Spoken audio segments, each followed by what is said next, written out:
गजाननाय पूर्णाय सांख्यरूपमयाय ते गजाननाय पूर्णाय सांख्यरूपमयाय ते विदेहेन च सर्वत्र संस्थिताय नमो नमः संस्थिताय नमो नमः।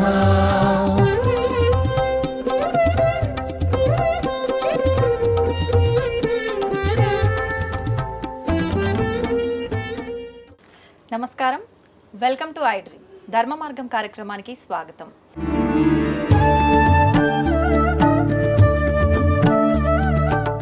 అందరికీ ముందుగా వినాయక చవితి శుభాకాంక్షలు. అయితే ప్రతి ఒక్కరూ కూడా పురోహితులను పిలిచి వినాయక చవితి పూజా విధానాన్ని ఆచరించలేకపోయి ఉండే వాళ్ళు ఉంటారు. వారందరూ కూడా ఇప్పుడు మేము ఏదైతే చేయబోతున్నామో ఈ వీడియో చూసి మీరందరూ పూజ ఎండింగ్ వరకు కూడా ప్రశాంతంగా ఎటువంటి సందేహం లేకుండా చేసుకునే విధానాన్ని అయితే ఇప్పుడు మేము గురుగారితో కలిసి చేయబోతున్నాము. మనకు భాద్రపద మాసం మొదలైందంటే మామూలుగా ఉండదు నవరాత్రుల సందడి అనేది.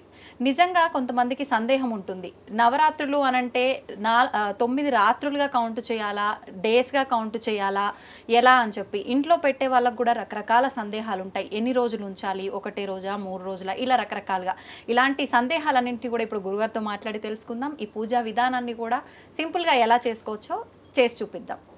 నమస్కారం గురుగారు. శ్రీమాత్రే నమః. శ్రీ గురుభ్యో నమః. గురుగారు, మనకు భాద్రపద మాసం మొదలైపోయింది. వినాయక నవరాత్రుల పూజలు ప్రారంభమయ్యాయంటే ఈ 9 రోజులు కూడా మామూలు హడావిడి ఉత్సవంలా జరుపుకుంటాం మనందరం కూడా. అయితే ముఖ్యంగా చాలా మంది పురోహితులను పిలిచి చేసుకోలేని స్థితిలో ఉంటారు. వీలు అవ్వదు కూడా అన్ని చోట్ల పురోహితులు వెళ్ళాలంటే. మనం చేసే ఈ పూజా విధానం వాళ్ళు ఇంట్లో ఈ ఒక్క వీడియో పెట్టుకుంటే కంప్లీట్ పూజ ఎటువంటి సందేహం లేకుండా చేసుకునేటట్టుగా ఉండాలి. తప్పనిసరిగా అమ్మ, ఈ వీడియో చూసే వాళ్ళ అదృష్టం. అలాగే వినాయకుడి పూజ భాద్రపద శుద్ధ చవితి వినాయక చవితి రోజున ఏ విధంగా చేసుకోవాలి అనేది సంపూర్ణంగా మనం చేసి చూపిద్దాం. తప్పనిసరిగా ఈ వీడియో చూసి అందరూ ఇంట్లో చక్కగా ఏ రకమైనటువంటి అనుమానాలు లేకుండా చక్కగా పూజ చేసుకోవచ్చు. అమ్మా స్టార్ట్ చేద్దామా గురుగారు మరి? ఓం గణానాం త్వా గణపతిం హవామహే కవిం కవీనాముపమస్రవస్తమం జ్యేష్ఠరాజం బ్రహ్మణాం బ్రహ్మణస్పదాన శృణ్వన్ నోతిభిः సీదసాదనం ప్రణో దేవీ సరస్వతీ వాజేభిర్వాజనీవతి ధీనామవిత్రియవతు గురుబ్రహ్మా గురుర్విష్ణుః గురుర్దేవో మహేశ్వరः గురుః సాక్షాత్ పరబ్రహ్మ తస్మై శ్రీ గురవే నమః. శ్రీ గురుభ్యో నమః. హరి ఓం. ఏదైనా మనం పూజ ప్రారంభించే ముందుగా మన ఇంట్లో ఉండేటువంటి పెద్దలకు కానీ లేదా కనీసం వచ్చిన పురోహితులకు కానీ ఒక ఫలప్రదానం ఏదైతే మనం సంపూర్ణంగా స్వామివారికి కానీ అమ్మవారికి కానీ పూజ చేసిన తర్వాత వచ్చేటువంటి ఫలాన్ని ఆశిస్తూ మనం పూజ చేస్తూ ఉంటాము. దానికి ముందుగా వచ్చినటువంటి పెద్దలకి తప్పనిసరిగా ఫలప్రదానం అనేటువంటి ఫలాన్ని దానం చేసి ఆ తదుపరి పూజా కార్యక్రమం ప్రారంభించడం అనేది మన ఇది. అంటే దీంట్లో కూడా గొప్ప నీతి ఏంటంటే ఇంట్లో ఉండేటువంటి ప్రతి ఒక్కరిని కూడా గౌరవించిన తర్వాతనే భగవంతుడు అని చెప్పడం. ఇంట్లో ఉన్న తల్లిదండ్రులే మొట్టమొదటిగా మనకు దైవాలు, ఆ తదుపరే నిజమైనటువంటి మనం అనుకుంటున్నటువంటి గణపతి కావచ్చు, అమ్మవారు కావచ్చు, సత్యనారాయణ స్వామి వారు కావచ్చు, ఎవరైనా సరే.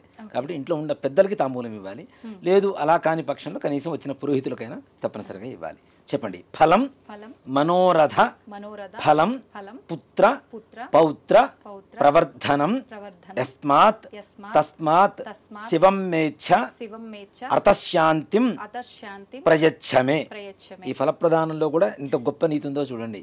ఫలం మనోరథ ఫలం, నా మనోరథాన్ని మీకు ఫలంగా ఇస్తున్నాను అని చెప్పడం. పుత్ర పౌత్ర ప్రవర్ధనం, పుత్రులు పౌత్రులు వంశాభివృద్ధి కలగాలి ఈ యొక్క ఫలప్రదానంతో అని చెప్పి సంకల్పం అన్నమాట. ఈ మంత్రం చెప్తూ ఇవ్వాలి. లేదు మీరు అవకాశం మంత్రం చెప్పుకునేటువంటి అవకాశం లేకపోతే కనీసం ఫలప్రదానం ఎవరికైనా ఇచ్చేసైనా సరే ఇంట్లో పెద్దలకి పూజ ప్రారంభించవచ్చు.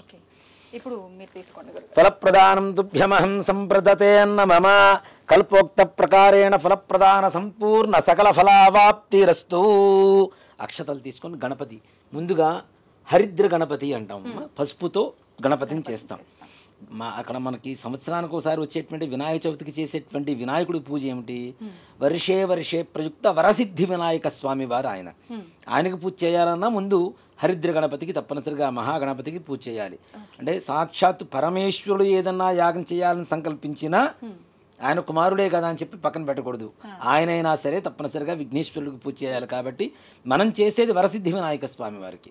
కాబట్టి విఘ్నాలన్నీ తొలగడం కోసం మహాగణాధిపతికి తప్పనిసరిగా పూజ చేయాలి. ఓం అయం ముహూర్తస్సు సుముహూర్తకాలే సూర్యాదీనాం నవానాం గ్రహాణాం అత్యంత ఆనుకూల్యతా బలసిద్ధిరస్తు యస్య వో నామ రూపాభ్యాం యా దేవీ సర్వమంగళ తయో సంస్మరణాత్మం సాం సర్వదో జయమంగళం శుక్లాంబరధరం విష్ణుం శశివర్ణం చతుర్భుజం ప్రసన్నవదనం ధ్యాయేత్ సర్వవిఘ్నోపశాంతయే తదేవ లగ్నం సుదినం తదేవ తారాబలం చంద్రబలం తదేవ విద్యాబలం దైవబలం తదేవ లక్ష్మీపదే తేంఘ్రేగం స్మరామి యత్ర యోగీశ్వరః కృష్ణో యత్ర పార్థో ధనుర్ధరః తత్ర శ్రీర్విజయోర్భూతి ధ్రువాని త్రిమతిర్మమ స్మృతే సకల కళ్యాణం భాజనం యత్ర జాయతే పురుషస్తమజన్నిత్యం వ్రజామి శరణం హరిం సర్వదా సర్వకార్యేష్నాస్తి దేశామమంగళం ఏషాం హృదిస్థో భగవాన్ మంగళాయతనం మరిః లాభస్తేషాం జయస్తేషాం కుతస్తేషాం పరాభవః ఏషాం ఇందేవరస్యామో హృదయస్థో జనార్దనః. అక్షతలు తీసుకొని కొద్ది కొద్దిగా గణపతి దగ్గర వేస్తుండండి. ఆపదామపహర్తారం దాతారం సర్వసంపదాం లోకాభిరామం శ్రీరామం భూజో భూజో నమామ్యహం సర్వమంగళమాంగళ్యే శివే సర్వార్థసాధకే శరణ్యే త్రయంబకే దేవి నారాయణి నమోస్తుతే శ్రీలక్ష్మీనారాయణాభ్యా నమః ఉమామహేశ్వరాభ్యా నమః వాణీహిరణ్యగర్భాభ్యా నమః శచీపురందరాభ్యా నమః అరుంధతీ వశిష్ఠాభ్యా నమః శ్రీ సీతారామాభ్యా నమః సర్వేభ్యో బ్రాహ్మణేభ్యో మహాజనేభ్యో నమో నమః. ఒకసారి చేతిలో నీళ్ళు వేసుకొని చేయి కడుక్కోండి అమ్మ. ఆచమ్య 3 సార్లు చేతిలో నీళ్ళు వేసుకొని తాగండి. ఆ గ్లాసుని ప్లేట్లోంచి విడిగా పెట్టుకోండి. ఆచమ్య కేశవాజ స్వాహ, ఓం నారాయణాజ స్వాహ, ఓం మాధవాజ స్వాహ. మరలా చేయి కడుక్కోండి. గోవిందాయ నమః, విష్ణవే నమః, మధుసూదనాయ నమః, త్రివిక్రమాయ నమః, వామనాయ నమః, శ్రీధరాయ నమః, ఋషికేశాయ నమః, పద్మనాభాయ నమః, దామోదరాయ నమః, సంకర్షణాయ నమః, వాసుదేవాయ నమః, ప్రద్యుమ్నాయ నమః, అనిరుద్ధాయ నమః, పురుషోత్తమాయ నమః, అధోక్షజాయ నమః, నారసింహాయ నమః, అచ్యుతాయ నమః, జనార్దనాయ నమః, ఉపేంద్రాయ నమః, హరయే నమః, శ్రీకృష్ణాయ నమః, శ్రీకృష్ణపరబ్రహ్మణే నమో నమః. అక్షతులు వాసన చూసి ఎడం చేతి వైపు నుంచి ఇలా వెనక్కి వేసుకోవాలన్న. ఉత్తిష్టంతో భూత పిశాచాః ఏతే భూమి ఇట్లా ఇట్లా వెనక నుంచి ఇలా చురుకు తగిలేట్టుగా వెనక కొంతమంది ఉంటారు, వాళ్ళకి చురుకు తగిలేట్టుగా వేయాలి. అది కూడా ఎందుకు అంటే ఉత్తిష్టంతో అంటే లేవమని చెబుతున్నాం. ఎవరిని? భూత ప్రేత పిశాచాలని. ఉత్తిష్టంతు భూత పిశాచాః ఏతే భూమి భారకాః. ఎక్కడైతే అక్షతలు వేస్తున్నామో అక్కడి నుంచి లేవమని. మరి అక్షతలు వేస్తే ఎందుకు లేస్తారు? మన జోలికి రాకుండా ఎందుకు ఉంటారు అంటే మనం వాసన చూస్తున్నాం కదా, శ్వాస మనది తగులుతున్నది కాబట్టి అది మన సొంతం అయిపోతాయి. కాబట్టి మన జోలికి రాకుండా అంటే ఇక్కడ భూత ప్రేత పిశాచాలంటే మనకేదో లైవ్లో వచ్చి కూర్చుంటాయని కాదు, మనకు ఉండేటువంటి ఆలోచన విధానం కానీ మన మైండ్లో తిరిగేటువంటి ఒక రకరకాల ఆలోచనలు, అలానే మన చుట్టుపక్కల ఏదైనా వ్రతాలు చేసుకున్నప్పుడు కూడా ఆడవాళ్ళందరినీ కూర్చోబెట్టుకుంటూ ఉంటాం. వాళ్ళు మాట్లాడేటువంటి మాటలు కూడా మన మనస్సులోకి ఎక్కకుండా మనకి ఏకాగ్రత కలగడం కోసం అక్కడ ఉండేటువంటి సూక్ష్మ రూపంలో ఉండేటువంటి భూత ప్రేత పిశాచాలని అక్కడి నుంచి వెళ్ళిపోమని చెబుతున్నాం. ఎందుకు అంటే ఏతే భూమి భారకాః ఏతేషాం. ఎందుకోసం? బ్రహ్మకర్మ సమారభే, నేను బ్రహ్మకర్మను చేయబోతున్నాను, అక్కడి నుంచి వెళ్ళిపోండిరా అని చెప్పడం కోసం అని చెప్పి మనం వాసన చూసి ఇలా వేస్తే వెనక చురుకు తగలాలి వాళ్ళకి. అలా వెనక్కి వేసుకోవాలి. ఉత్తిష్టంతో భూత పిశాచాః ఏతే భూమి భారకాః ఏతేషాం అవిరోధేన బ్రహ్మకర్మ సమారభే ప్రాణాయామే వినియోగః. ప్రాణాయామం అంటే చాలామంది కూడాను ఇలా ముక్కు పట్టుకొని కూర్చుంటారు. అలా కాదు, ఒకవైపు గాలి పీల్చి రెండో వైపు ముక్కులోంచి ఎంతసేపు అయితే పైకి గాలి పీలుస్తున్నామో దానికి రెట్టింపు సమయం అంటే డబల్ టైం కిందకి రెండో ముక్కులోంచి కిందకు వదలాలి. అలా 3 సార్లు చేయాలి. ఒకసారి ఒక ముక్కులోంచి పైకి పీల్చాలి, ఇంకోసారి ఇంకో ముక్కులోంచి పీల్చాలి. అలా చేస్తే ప్రాణాయామం చేయడం ద్వారా మనకు ఉండేటువంటి జ్ఞానేంద్రియాలు పంచేంద్రియాలు కూడా ముందుగా శుద్ధి కలుగుతాయి.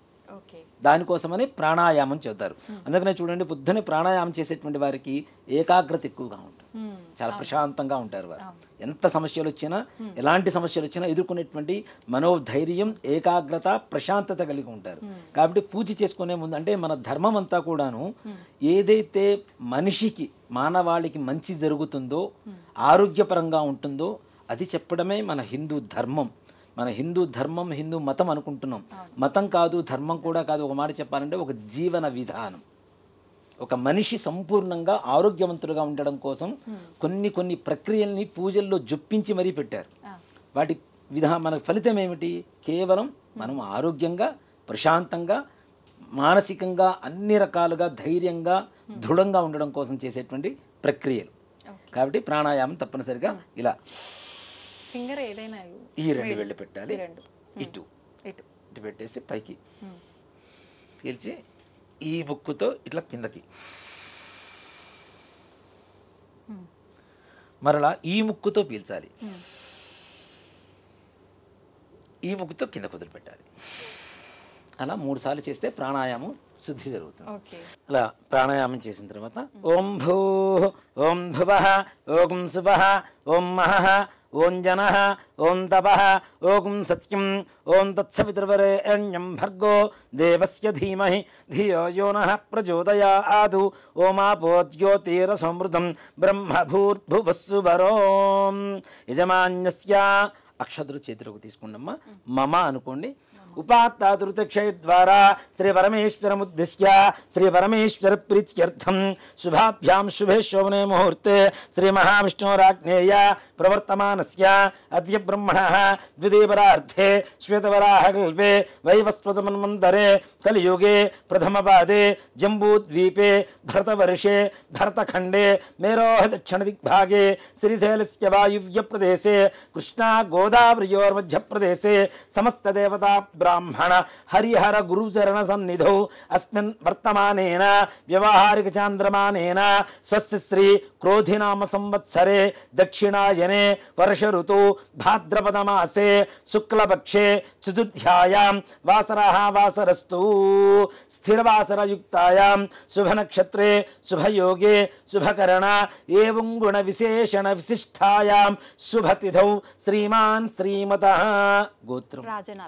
రాజనాల గోత్ర రాజేశ్వరెడ్డి నామధేయ ధర్మపత్నియా విజితా నామదేవత్యా సహ కుటుంబానాం చెప్పండమ్మా మమ అస్మాకం సహ కుటుంబానాం క్షేమ స్థైర్య ధైర్య విజయ అభయ ఆయు ఆరోగ్య ఐశ్వర్య అభివృద్ధి సిద్ధ్యర్థం ధర్మార్థ కామ్యమోక్ష చతుర్విధ ఫల పురుషార్థ సిద్ధ్యర్థం ఇహలోకే ఇంద్ర సమాన మహదైశ్వర్య భావపూర్వక సాగ్ర శతవరుష సుఖేన జీవన సిద్ధ్యర్థం మమ సంకల్పిత సమస్త కార్యేషు సమస్త కాలేషు సమస్త వ్యవహారేషు సర్వత్ర నిర్విఘ్నత సిద్ధి ద్వారా సర్వత్ర దిగ్విజయత ప్రాప్తి సిద్ధ్యర్థం వర్షే వర్షే ప్రయుక్త శ్రీ వరసిద్ధి వినాయక స్వామి దేవత పరిపూర్ణ అనుగ్రహ ప్రసాద సిద్ధ్యర్థం వర్షే వర్షే ప్రయుక్త శ్రీ వరసిద్ధి వినాయక స్వామి దేవత వ్రత ఆక్షం కర్మ కరిష్యే ఆదౌ నిర్విఘ్నేన పరిసమ అవాప్త్యర్థం శ్రీ మహాగణాధిపతి దేవత పూజాంచ కరిష్యే. చేతిలో నీళ్లు వేసుకొని నీళ్లు అక్షతులు ప్లేట్లు వదిలిపెట్టేసేయండి అమ్మా. ఇప్పుడు దీపారాధన వెలిగించండి. గురుగారు, దీపారాధన అంటే నాకు ఒక చిన్న డౌట్ వచ్చింది. అగ్గిపుల్లతో డైరెక్ట్ దీపారాధన చేయరాదు, అగరబత్తికి వెలిగించి అంటారు కదా, అసలు నిజమేనా? మనకి హారతి ఇచ్చేటువంటి ఏకహారతి ఉంటుంది కదా, ఇలా అన్నమాట. ఏకహారతిలో ఇలా ఒత్తి ఒకటి వేసుకొని ఈ ఒత్తిని వెలిగించి దీంతో దీపారాధన చేయడం అనేది ఉత్తమమైనటువంటి మార్గం. ఇలా కాని పక్షంలో కనీసం అగరబత్తితో అయినా వెలిగించాలి. ఇవన్నీ కృత్రిమంగా తయారయ్యేటువంటి అగ్నే కదా, కాబట్టి అలా కాకుండా ఏదైనా ప్రకృతి ధర్మంగా ఉండేటువంటి వాటితో వెలిగించడం అనేది ఉత్తమం. దీన్ని మోహిని దీపం అంటారు. మోహిని దీపం అంటారు. కాబట్టి దీనితో వెలిగించడం అనేది మంచిది. దానివల్ల ఇలాంటి దీపారాధన చేయడం వల్ల సకల ఆకర్షణ యోగం కూడా కలుగుతుందని చెప్పి శాస్త్రాలు చెప్తాం. కాబట్టి మోహిని అంటే మోహనం, మోహించడం అంటే ఆకర్షణ కదా, కాబట్టి మోహిని దీపం అంటారు. కాబట్టి అలా దీపారాధన చేయడం అనేది ఉత్తమం. ఇలా ఏకహారతి పెట్టుకున్నప్పుడు కూడా ఏకహారతి కూడా కొద్ది గంధం పెట్టి కుంకుమ బొట్టు పెట్టి వెలిగించి వాటితో దీపారాధన వెలిగించడం అనేది ఉత్తమమైనటువంటి మార్గం. అయితే గురుగారు ఇప్పుడు ఇట్లా ప్రత్యేకమైన పూజలు అప్పుడైనా నిత్య దీపారాధన కూడా అలా వెలిగించవచ్చు. ప్రతినిత్యం కూడా తప్పనిసరిగా ఇలానే దీపం వెలిగించాలి. ఓకే, ఇప్పుడు బొట్టు పెట్టేసి గజాననాయ పూర్ణాయ సాంఖ్యరూపమయాయతే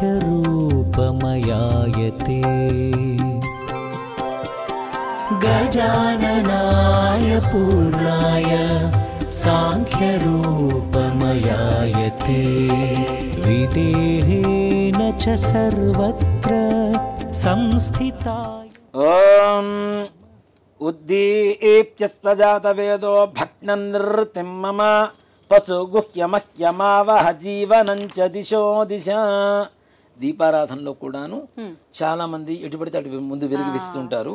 కాబట్టి మొట్టమొదటిగా దక్షిణం వైపు ఉండేటువంటి దీపారాధన వెలిగించి తర్వాత ఉత్తర సమాప్తిగా ఇటువైపు వెలిగించుకోవాలి. ఓం ఉద్దీప్యస్వజాత వేదో భగ్ననిర్తిం మమ పశుగుహ్యమహ్యమావహ జీవనంచ దిశో దిశ.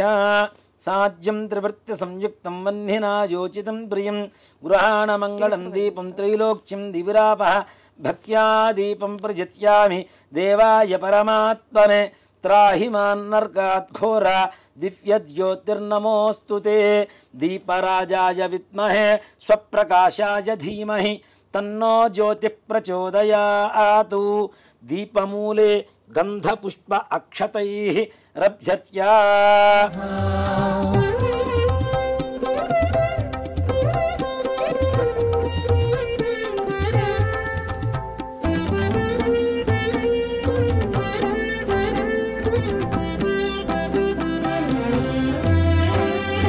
అమేయాయ చ హేరంబా పరశుధారకాయతే.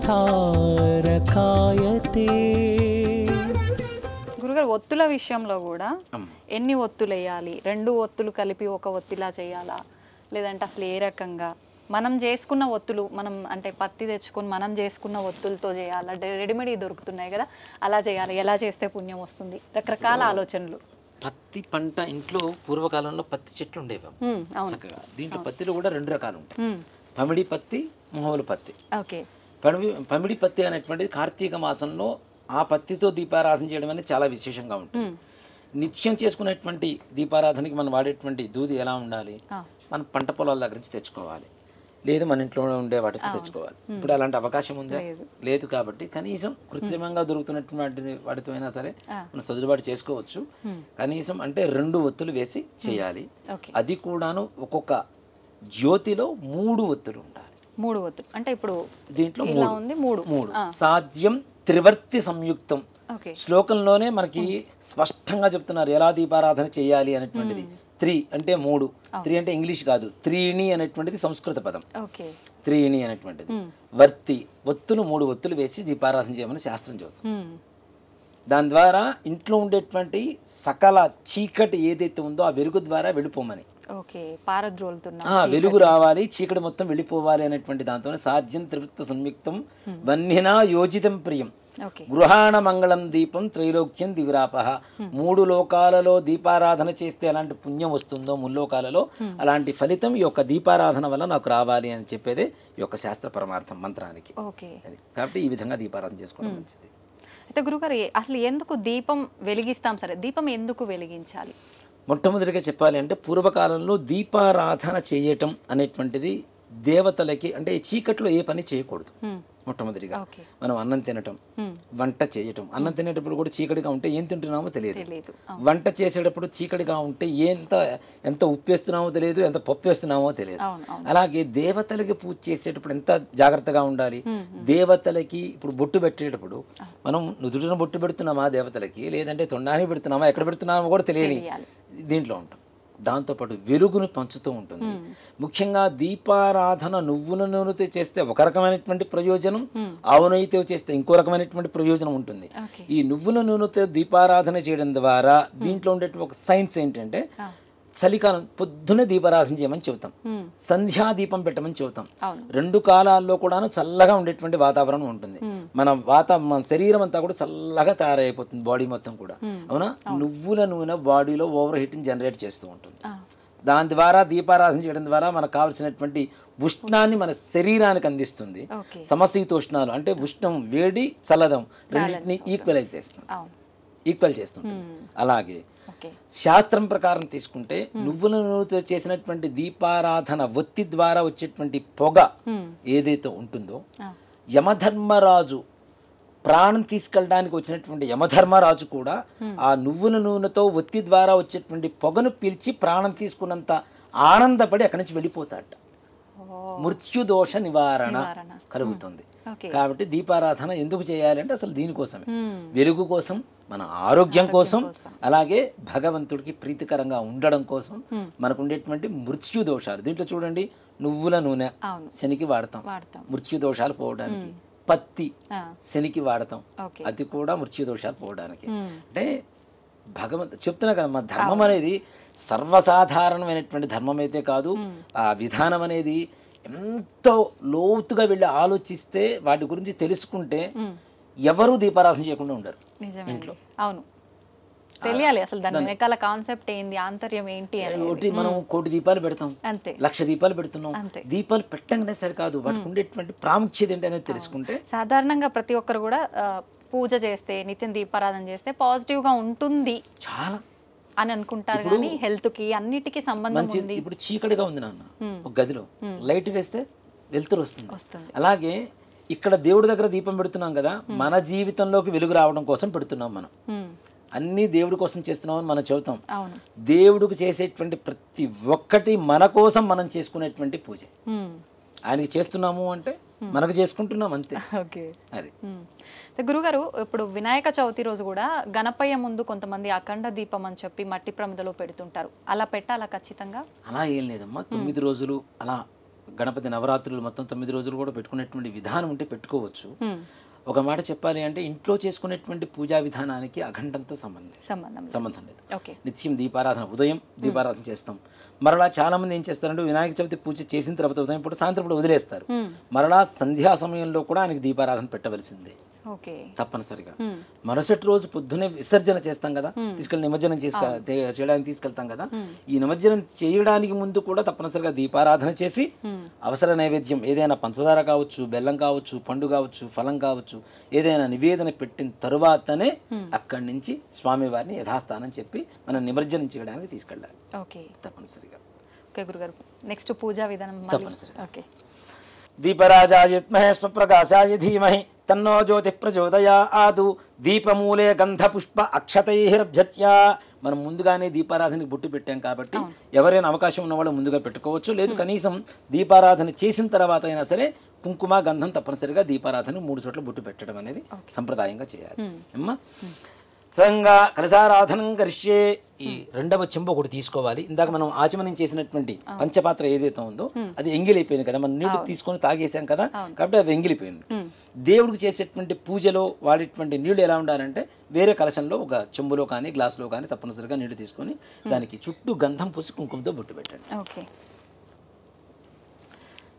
కలశస్థముఖే విష్ణు కంఠే రుద్రస్తమాశ్రిత మూలే తత్రశ్రుతో బ్రహ్మ మధ్యే మాతృగణాస్పృతా కుక్షౌతు సాగరా సర్వే సప్తద్వీపావసుంధర ఋగ్వేదోధ ఇజర్వేద సామవేదోహ్యధర్వణ అంగై సహితా సర్వే కలశామ సమాశ్రితా. ఈ తమలపాకున్నాను ఇలా తీసుకొని ఇలా పోల్చి పట్టుకోవాలి. ఓకే. ఓం ఆ కలసే శుధావతి పవిత్రే పరిషిచ్యతే ఉక్తేర్యజ్ఞేషు వర్ధతే ఆపో వాయుదకం సర్వం విశ్వాభూతాన్యాప ప్రాణావాప పతివ ఆపోన్నమాపోమృతమాప సంద్రాడాపో విరాళాపస్పరాడాపశ్చిందాగుష్యాపో జ్యోతిగుష్యాపో యుజగుష్యాప సత్యమాప సర్వా దేవత ఆపో భూవస్తువరాపవోం. తౌనుబాకుని ఆ చెంబులు వేసి చుట్టూ తిప్పుతూ ఉండండి. గంగే జమునే కృష్ణ గోదావరి సరస్వతి నర్మదే సింధు కావేరీ జలేస్మిన్ సన్నిధిం కురు కావేరీ తుంగభద్రా చ కృష్ణ విన్యాస గౌతమి భాగీరథీ చ విఖ్యాత పంచగంగా ప్రకీర్తితా. అంటే ఆ కలశం మనం పెట్టిన తర్వాత కలశంలో ఎవరెవరు ఉన్నారు అంటే కలశస్య ముఖే విష్ణు కంఠే రుద్ర సమాశ్రిత మూలే తత్రశ్రుతో బ్రహ్మ విష్ణు మహేశ్వరులు ఉన్నారు. మధ్య మాతృగణాస్మృత మధ్యలో గణపతి కూడా ఉంటారట ఆ కలశంలో. అలాంటి కలశంలో నీళ్లు పోసాం కదా అవి పవిత్రంగా అవుతున్నాయి. ఎలా అవుతున్నాయి? పంచగంగలు గంగే యమునే చేవ గోదావరి సరస్వతి నర్మదే సింధు కావేరి జలేస్మిన్ సన్నిధిం కురు. ఈ పంచగంగలు అంటాం. ఈ 5 గంగలు కూడా దాంట్లో ఉన్నట్టుగా భావన చేసుకుంటే ఆ నీళ్లు అత్యంత పవిత్రంగా మారుతాయి. కాబట్టి ఆ కలశంలో విష్ణుమూర్తిని బ్రహ్మని ఈశ్వరుని గణపతిని ఉన్నారు కాబట్టి వాళ్ళకి ఇందాక మనం ఇట్లా చేపెట్టాం కదా ప్రాణప్రతిష్ఠ చేసినట్టు. చేసిన తర్వాత దాంట్లో ఎలాంటి నీళ్లు పోయారు అంటే పంచగంగల నుంచి తీసుకొచ్చినటువంటి నీళ్లను వాడాలని. మనం తీసుకురాలేం కాబట్టి ఏదైతే మంత్రంతో శుద్ధి జరుగుతుందో అవే పంచగంగలుగా మారుతూ ఉంటాయి. కాబట్టి అలాంటి నీళ్లతోనే భగవంతుడు పూజ మొత్తం చేయాలి. అలాగే ఇది కలశ ఆరాధన అంటారు. కలశం అంటే దేవుడి ముందు పెట్టేటువంటి కలశం వేరు, కలశ ఆరాధన వేరు. ఈ కలశారాధన ఏదైతే చేస్తామో పూజ అయిపోయేంత వరకు దాన్ని కదిలించకూడదు. ఈ కలశం దాన్ని ఉత్తర కలశం అంటారు. అలాగే కలశ ఆరాధన అంటారు. ఆ కలశాన్ని కదిలించాము అంటే పూజ పూర్తయిపోయినట్టే లెక్క. ఓకే. మామూలుగా అందరం అనుకుంటాం దేవుడి ముందు పెట్టే కలశం అది కాదు. ఇది కదిలిస్తే మాత్రం తప్పనిసరిగా పూజ పూర్తి అయిపోయినట్టే లెక్క. కాబట్టి ఈ కలశారాధన అంటే పంచగంగలు వచ్చి అక్కడ ఉన్నాయి కదా, మరి ఆ నీళ్లను మొత్తం వాడుకోవాలంటే ఒకసారి కదిలిస్తే అయిపోయినట్టే కదా. అంటే అప్పటికి పూజ సమాప్తం కాకముందే మనం తెలియక కదిలించినాం అనుకోండి గురుగారు, అది ఇంకా లెక్కలోకి రాదు. కాబట్టి ఇప్పటి నుంచైనా కనీసం ఇప్పటి నుంచైనా అలా కలశారాధన చేసినటువంటి కలశాన్ని మాత్రం చెంబును మాత్రం అక్కడి నుంచి కదిలించడం అనేది మాత్రం నిషేధం. ఈ పూజా ద్రవ్యాన్ని నిలుచాలండి నాన్న. కలశోదకేన పూజా ద్రవ్యాన్ని సంప్రోక్ష్య దేవం ఈ గణపతి మీద చల్లండి, మీ చల్లుకోండి. ఆత్మాంత్య సంప్రోక్ష్య పూజా ద్రవ్యాల మీద చల్లాం. తీసుకొచ్చిన ఏదైతే ప్రతిమ ఉందో గణపతి ఉన్నాడో వాళ్ళ మీద చల్లాం. ఆత్మాంత్య సంప్రోక్ష మనం సంప్రోక్షణం అయ్యాం. ఇప్పుడు శుద్ధి పొందాం. ఇప్పుడు దేవత పూజ చేయడానికి అర్హత కలుగుతుంది మనకి. అదే దేవం సంప్రోక్ష్య ఆత్మాంత్య సంప్రోక్ష్య తదంగ ప్రాణప్రతిష్టాపనం కరిష్యే. కొద్దిగా అక్షతలు తీసుకొని గణపతి దగ్గర వెళ్ళినా అని చెప్పినప్పుడు ఓం గణానాన్వా గణపతికం హవామహే కవిం కవీనాముపమస్రవస్తమం జ్యేష్ఠరాజం బ్రహ్మణాం బ్రహ్మణస్పద ఆనశృణ్వన్నోతిభిः సీదసాదనం హరిద్రబింబేస్మిన్ శ్రీమన్మహాగణాధిపతిమావాహయామి స్థాపయామి పూజయామి. గణపతిని రమ్మని చెప్పి పిలిచాం. ఆవాహయామి స్థాపయామి పూజయామి. ఇప్పుడు తమలపాకు తీసుకుని అలా బోలిచ్చి ఆయన మీద అలా పట్టుకోండి. ఓం అసనీతే పునరస్మాశ పునః ప్రాణమిహనో దేవోకం జోక్పస్సే మసూర్యముచరోద వనముదే ప్రళయ ఆనస్తస్తి అమృతం వై ప్రాణామృతమాప ప్రాణానే వైధాస్థాన ముపక్వయతే. అక్షతలు తీసుకోండి, చెప్పండి. స్వామిన్ సర్వ జగన్నాథ యావత్ పూజ వసానకం తావత్వం ప్రీతి భావేన బింబేస్మిన్ సన్నిధిం కురు. అయ్యా వచ్చి కూర్చోవయ్యా అని చెప్పడం. అక్కడ అక్షతలు వేయండి. స్థిరో భవ వరదో భవ సుముఖో భవ సుప్రసన్నో భవ స్థిరాసనం గురు. ధ్యానం. వచ్చిన గణపతికి నమస్కారం చేసుకోండి. ఓం శుక్లాంబరధరం విష్ణుం శశివర్ణం చతుర్భుజం ప్రసన్నవదనం ధ్యాయేత్ సర్వ విఘ్నోపశాంతయే. అక్షతలు తీసుకొని గణపతి దగ్గర వేయండమ్మా. శ్రీమన్మహాగణాధిపతయే నమః. ధ్యాయామి, ధ్యానం సమర్పయామి, ఆవాహయామి. మరలా కొద్దిగా అక్షతలు. ఆవాహయామి సువర్ణరత్న ఖచిత హేమ సింహాసనం సమర్పయామి. తమలపాకుతో నీళ్లు అలా చూపించేసి ఆ ప్లేట్లో 3 సార్లు వదిలిపెట్టాలి. పాదయో పాద్యం సమర్పయామి, హస్తయో అర్ఘ్యం సమర్పయామి, ముఖే ఆచమనీయం సమర్పయామి. గణపతి వచ్చాడు, ప్రార్థన చేశాం. ఆయనకి ఏం చేయాలి? హస్తయో అర్ఘ్యం చేతులు కడుక్కోవడానికి నీళ్లు, పాదయో పాద్యం కాళ్ళు కడుక్కోవడానికి నీళ్ళు ఇచ్చాం, ముఖే ఆచమనీయం తాగడానికి మంచినీళ్ళు ఇచ్చాం. మనం ఇంట్లో నిత్యం ఒక బంధువులు కానీ మనం కానీ చేసుకునేటువంటి ప్రక్రియలు ఏవైతే ఉన్నాయో ఉపచారాలన్నీ కూడాను వాటిని షోడశ ఉపచారాలు అంటారు. పొద్దున పుట్టినప్పటి నుంచి అంటే మనం పొద్దున లేచినప్పటి నుంచి పడుకునేంత వరకు చేసుకునేటువంటి 16 రకాల ఉపచారాలే భగవంతుడికి మంత్రంతో చేస్తాం కాబట్టి షోడశ ఉపచార పూజ అంటాం గణపతికి చేసేటువంటి దాన్ని కూడా. ఇప్పుడు ఈ రకంగా చెయ్యకపోతే ఆ పూజ లెక్కలోకి రాధా గురువు గారు ఇప్పుడు ఆచమనం ఇవన్నీ చేయకపోతే యద్భావం తద్భవతి. ఒక మాట చెప్పాలంటే భక్తి ఉండాలి. అవును, ఇవన్నీ చేసినప్పుడు కూడా భక్తి లేకపోతే వృధా కదా. వృధా అంతే. భక్తితో కన్నప్ప మాంసం పెట్టినా ఈశ్వరుడు స్వీకరించాడు. అవును, అలాంటి భక్తి లేనప్పుడు ఎన్ని పెడితే ఉంటుంది, ఎన్ని చేస్తే ఉంటుంది. అంతే. కాబట్టి భక్తి ఉండాలి తప్పనిసరిగా. అవకాశం ఉన్నంత వరకు శాస్త్రీయమైనటువంటి పద్ధతిలో చేసుకోవాలి అంటే ఇలా చేసుకోవచ్చు. ఇలా మాకు చేత కాదు, మాకు అర్థం కావట్లేదు అనుకునేటువంటి వాళ్ళు కూడా ఎలా వాళ్ళ భక్తి ఎలా ఉంటే ఆ భక్తి ప్రకారం వాళ్ళు చేసుకోవచ్చు. స్వామివారికి నీళ్లు తాగుతావా అంటే తాగుతాడు కూడా ఆయన.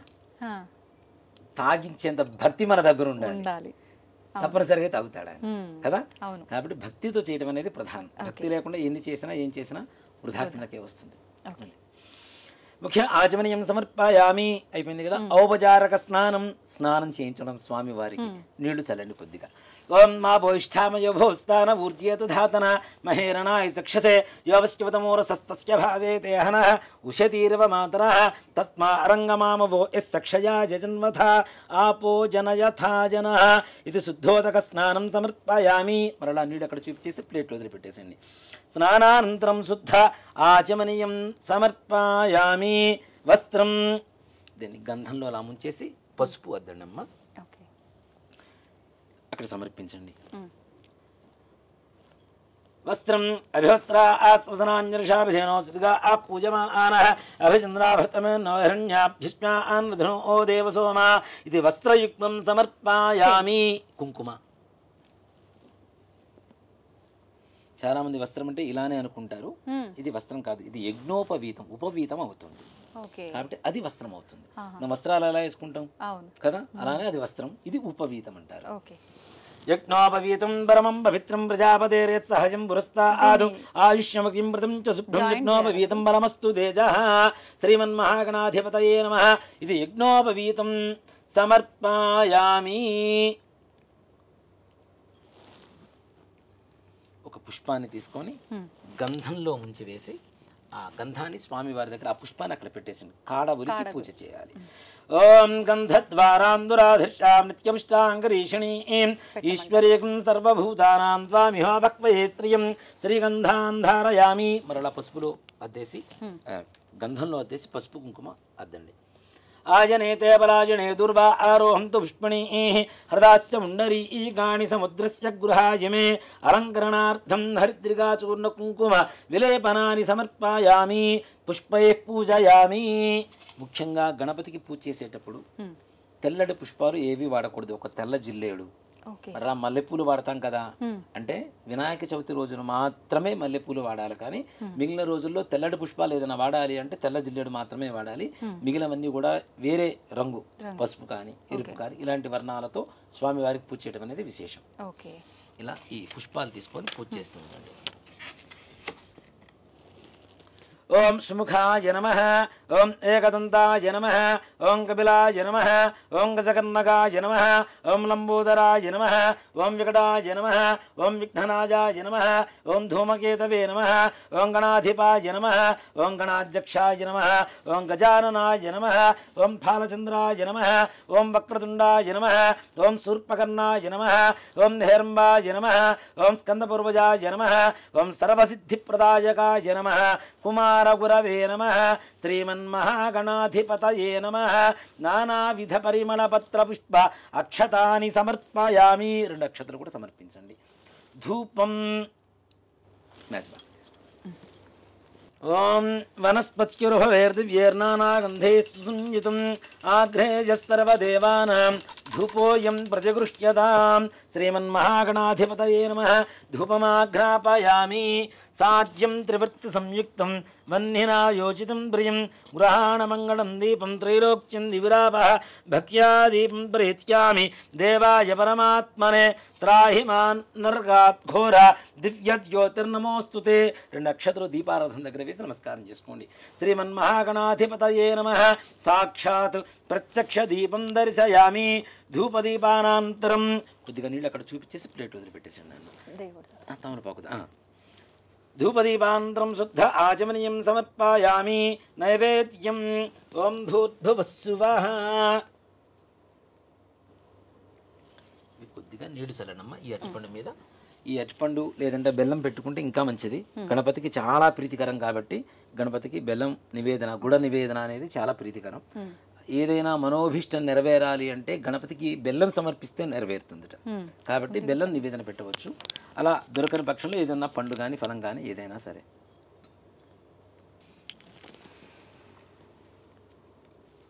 నీళ్ళు చల్లండి బెల్లం మీద అరటిపండు మీద. ఓం భూర్భువస్సువః తత్సవితుర్వరేణ్యం భర్గో దేవస్య ధీమహి. ఇలా చుట్టూ తిప్పాలి. సత్యం వర్త్యేన పరిషింధ్యామి అమృతమస్తో అమృతోపస్తరణమసి. శ్రీమన్మహాగణాధిపతయే నమః. సజ్జస్కాల గుడోపహాన్ కదలీఫలాన్ నివేదయామి. ఓం ప్రాణాయ స్వాహ. 5 సార్లు నిదానంగా స్వామి వారికి చూపించాలి. ఓం ప్రాణాయ స్వాహ, ఓం అపానాయ స్వాహ, ఓం జ్ఞానాయ స్వాహ, ఓం ఉదానాయ స్వాహ, ఓం సమానాయ స్వాహ. పంచభూతాలు 5 కాబట్టి 5 సార్లు దేవుడికి నివేదన చేయడం ద్వారా వాళ్ళు ప్రత్యక్షంగా దైవాలు మన దగ్గరకు వచ్చి కూర్చొని తింటారు అని కాదు, వాళ్ళ దృష్టితో అంటే కళ్ళతో మాత్రమే నైవేద్యాన్ని ఆ ప్రసాదాన్ని స్వీకరిస్తారట. మనం పెట్టేటువంటి నివేదనని అది మనకు ప్రసాదంగా మారుతుంది. కాబట్టి పంచభూతాలు 5 కాబట్టి, ప్రాణాయామాలు 5 కాబట్టి 5 సార్లు స్వామివారికి నివేదన చూపించాలి. తదుపరి 6 సార్లు నీళ్లు ఇక్కడ చూపించేసి ప్లేట్లు వదిలిపెట్టాలి. మధ్యే మధ్యే ఉదకపానీయం సమర్పయామి. తిన్న తర్వాత మంచినీళ్ళు తాగుతాం కదా అది. మధ్యే మధ్యే ఉదకపానీయం సమర్పయామి. అమృతాభిధానమసి. ఇందాక నీళ్ళు ఇలా చుట్టూ తిప్పారు కదా, ఇప్పుడు ఇలా వెనక్కి తిప్పాలి. అమృతమస్తు నివేదనకి అమృతమస్తు మరల నీళ్ళు చూపించేసి అక్కడ వదిలిపెట్టాలి. అమృతమస్తు అమృతోపస్థరణమసి. హస్తౌ ప్రక్షాళయామి. చేయగడుకుంటాం కదా అలా. పాదౌ ప్రక్షాళయామి. తిన్న తర్వాత చేయగడుకుంటాం, కాళ్ళు కడుక్కుంటాం. అలానే పాదౌ ప్రక్షాళయామి. అన్ని తిన్న తర్వాత కొద్దిగా మంచినీళ్ళు తాగుతాం. శుద్ధ ఆచమనీయం సమర్పయామి. తాంబూలం తిన్న తర్వాత ఏం చేస్తాం? తాంబూలం తింటాం కదా, ఇది కూడా అంతే. స్వామి వారికి ఇలా తాంబూలం పెట్టేసి అలా స్వామి వారికి చూపించేసి అటు పక్కన పెట్టేసేయండి. పూగీవలైస్తగర్పూరేర్నాగవల్లీధళైరుచితం ముక్తాచూర్ణ సమాయుక్తం తాంబూలం ప్రతిగృహ్యతాం. తాంబూలం సమర్పయామి.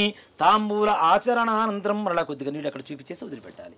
తాంబూల ఆచరణానంతరం శుద్ధ ఆచమనీయం సమర్పయామి. కర్పూర ఆనందమంగళ నీరాజనం. తాంబూలం సమర్పయామి. తాంబూలాచరణానంతరం శుద్ధ ఆచమనీయం సమర్పయామి. కర్పూర ఆనందమంగళ నీరాజనం.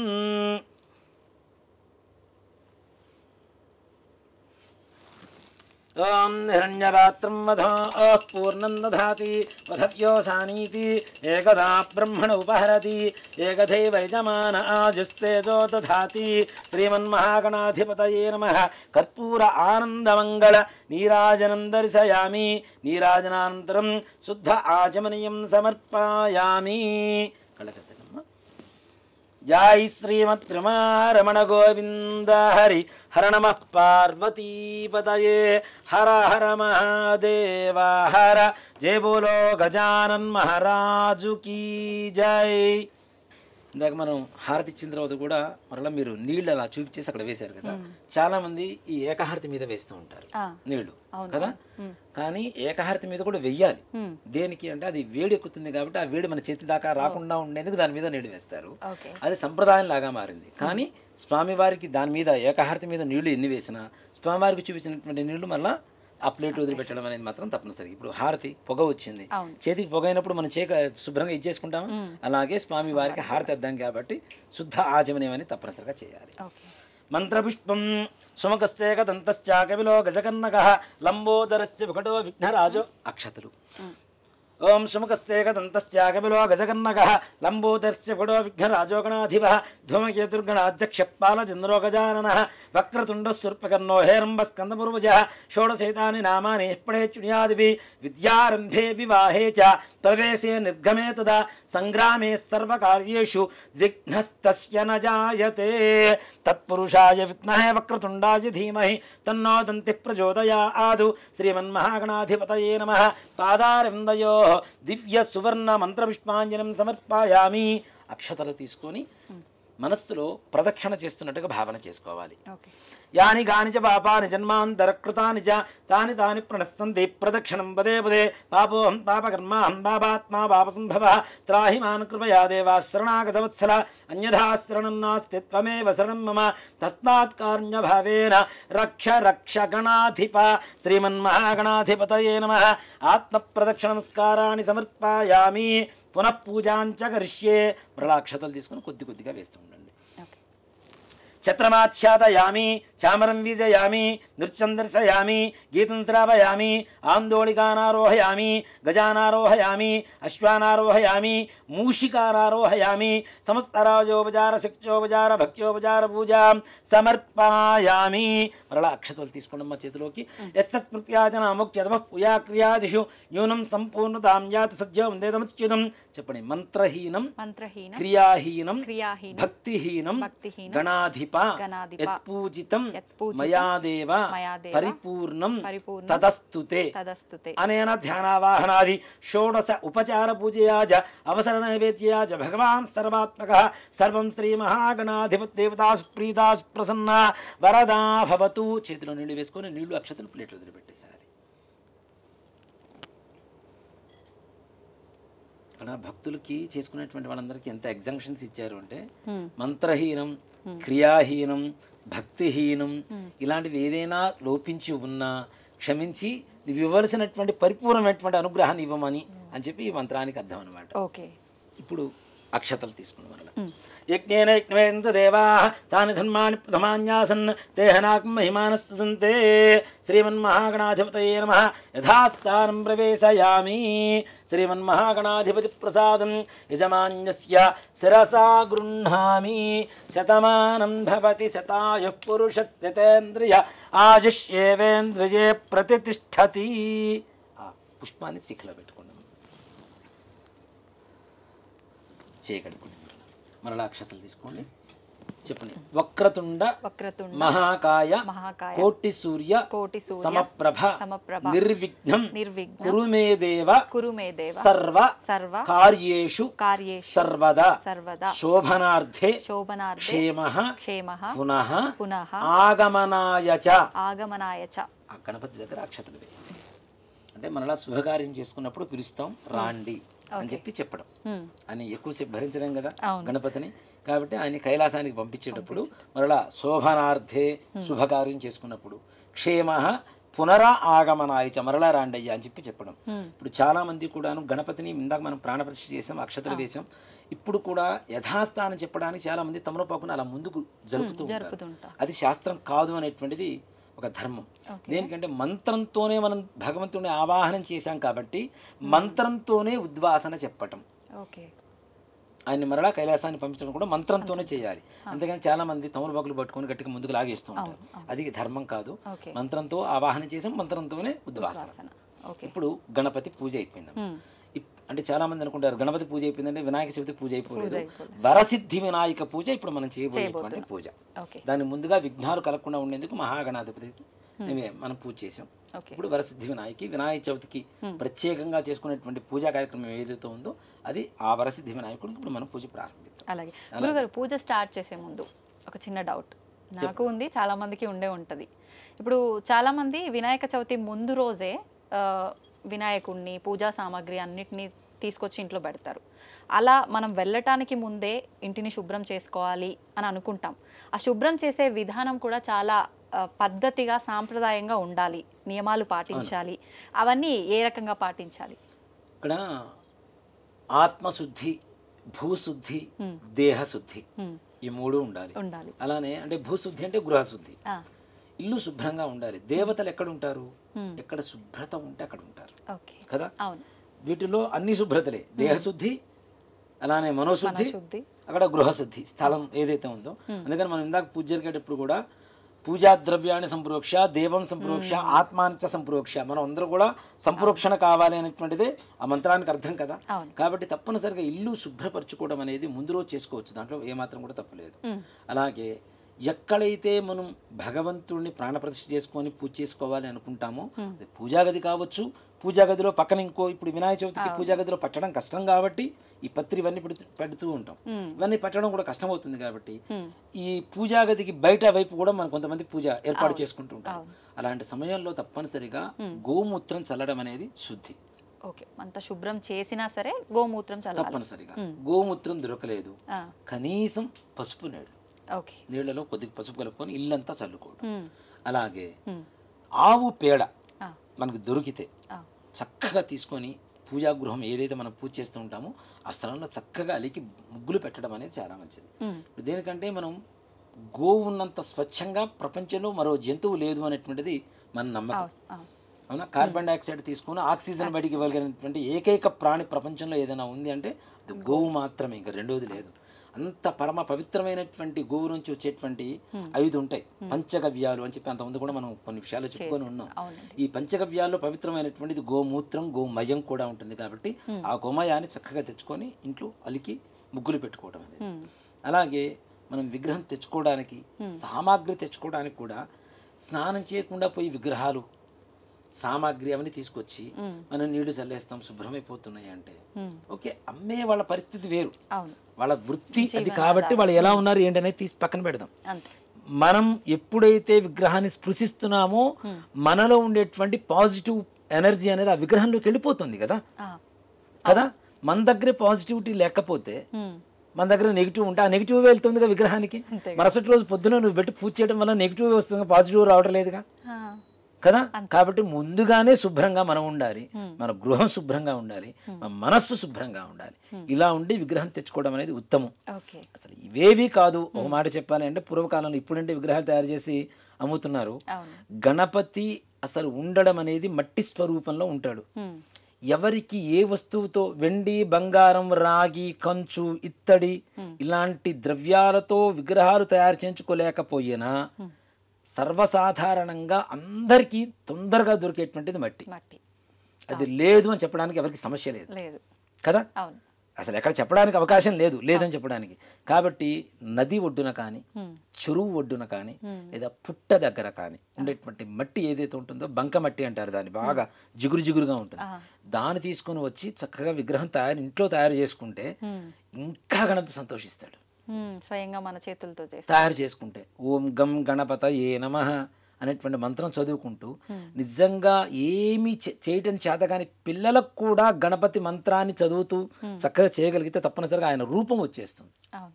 అలాగే ఇలా కూడా కాదు, గణపతి ఉపనిషత్తు అని ఉంటుంది. గణపతి ఎలా పుట్టాడు, ఏ వర్ణంలో ఉంటాడు అనేటువంటిది ఆ యొక్క అధర్వణ వేదంలో గణపతి గురించి చెప్పబడినటువంటి ఉపనిషత్తు ఉంటుంది. అధర్వణ శీర్ష గణపతి ఉపనిషత్తు అని, అది ఆడియోలు దొరుకుతుంది మనకు చక్కగా.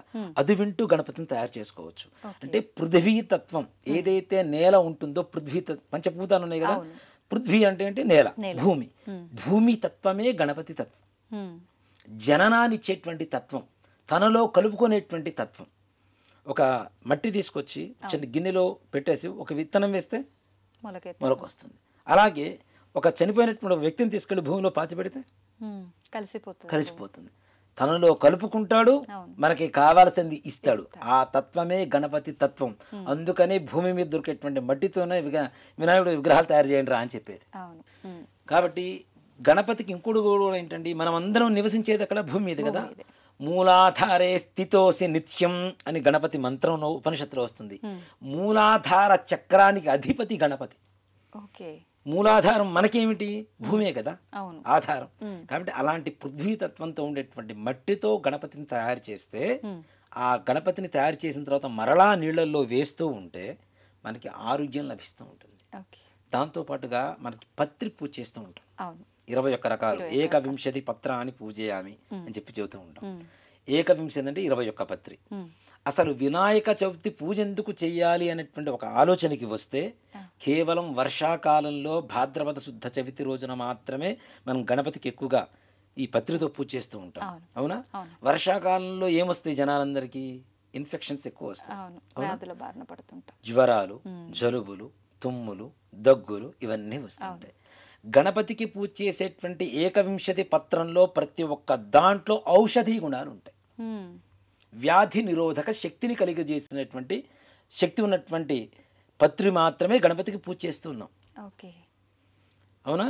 ఈ పత్రి పూజ చేయడం ద్వారా ఏమవుతుంది? పత్రి పూజ చేసి విగ్రహాన్ని పత్రిని తీసుకెళ్ళి ఏం చేస్తాం మనం? నీళ్ళల్లో నిమజ్జనం చేస్తాం. ఇది నదుల్లో, సముద్రంలో కూడా నీళ్లు తాగం మనం. నదుల్లో, చెరువుల్లో, బావి, ఇంట్లో ఉండేటువంటి బావి ఇప్పుడు లేవు. ఇవేవి మనకి దగ్గరలో లేవు. ఉన్న చెరువుల్ని పాడు చేసుకున్నాం, ఉన్న నదుల్ని కూడా తొందరగా పాడు చేసుకుంటున్నాం. బావి అనేటువంటి మాట భవిష్యత్ తరాలకు ఉంటుంది అనేది కూడా తెలియదు. వెల్ అంటే బాగున్నారా ఇది ఒకటే అనుకుంటున్నారు, కానీ భావి అనేటువంటి పదం కూడా ఎవరికి తెలియదు. ఇప్పుడున్న పిల్లల్ని అడిగినా కూడా చెప్పలేదు. అలాంటి పరిస్థితులు వస్తున్నాయి. ఇవన్నీ కూడా తీసుకుని వెళ్ళి దాంట్లో వేయడం ద్వారా ఇప్పుడు వర్షాకాలంలో కొత్త నీరు పాత నీరుతో చేరుతుంది. ఇన్ఫెక్షన్స్ పెరుగుతూ ఉంటాయి, రోగాలు పెరుగుతూ ఉంటాయి.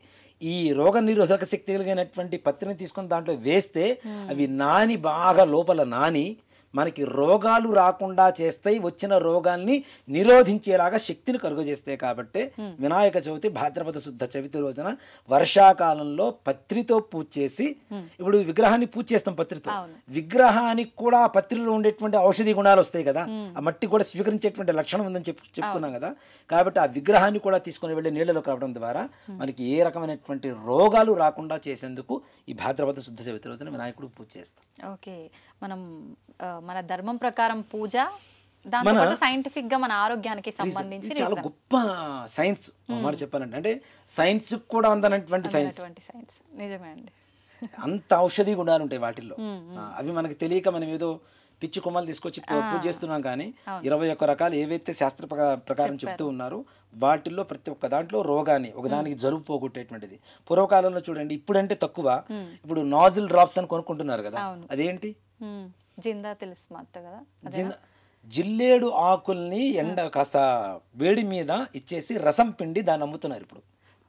పూర్వకాలంలో పిల్లలకు జలుబు చేస్తే తుమ్ములు వస్తూ ఉంటాయి కదా, అలాంటి సమయంలో జిల్లేడు ఆకు తీసుకొచ్చి నిప్పుల మీద అట్లా కాల్చేసి దాన్ని రసాన్ని తీసి ముక్కుల్లో పోస్తే ఈ తుమ్ములు పట్ట పట్ట పట్ట వచ్చి లోపల ఉండేటువంటి మొత్తం ఈ కఫం మొత్తం కూడా బయటకు వచ్చేస్తుంది. కానీ అది పాయిజన్ అంటారు కదా చెట్టు. ఆకు రసం ఏం కాదు.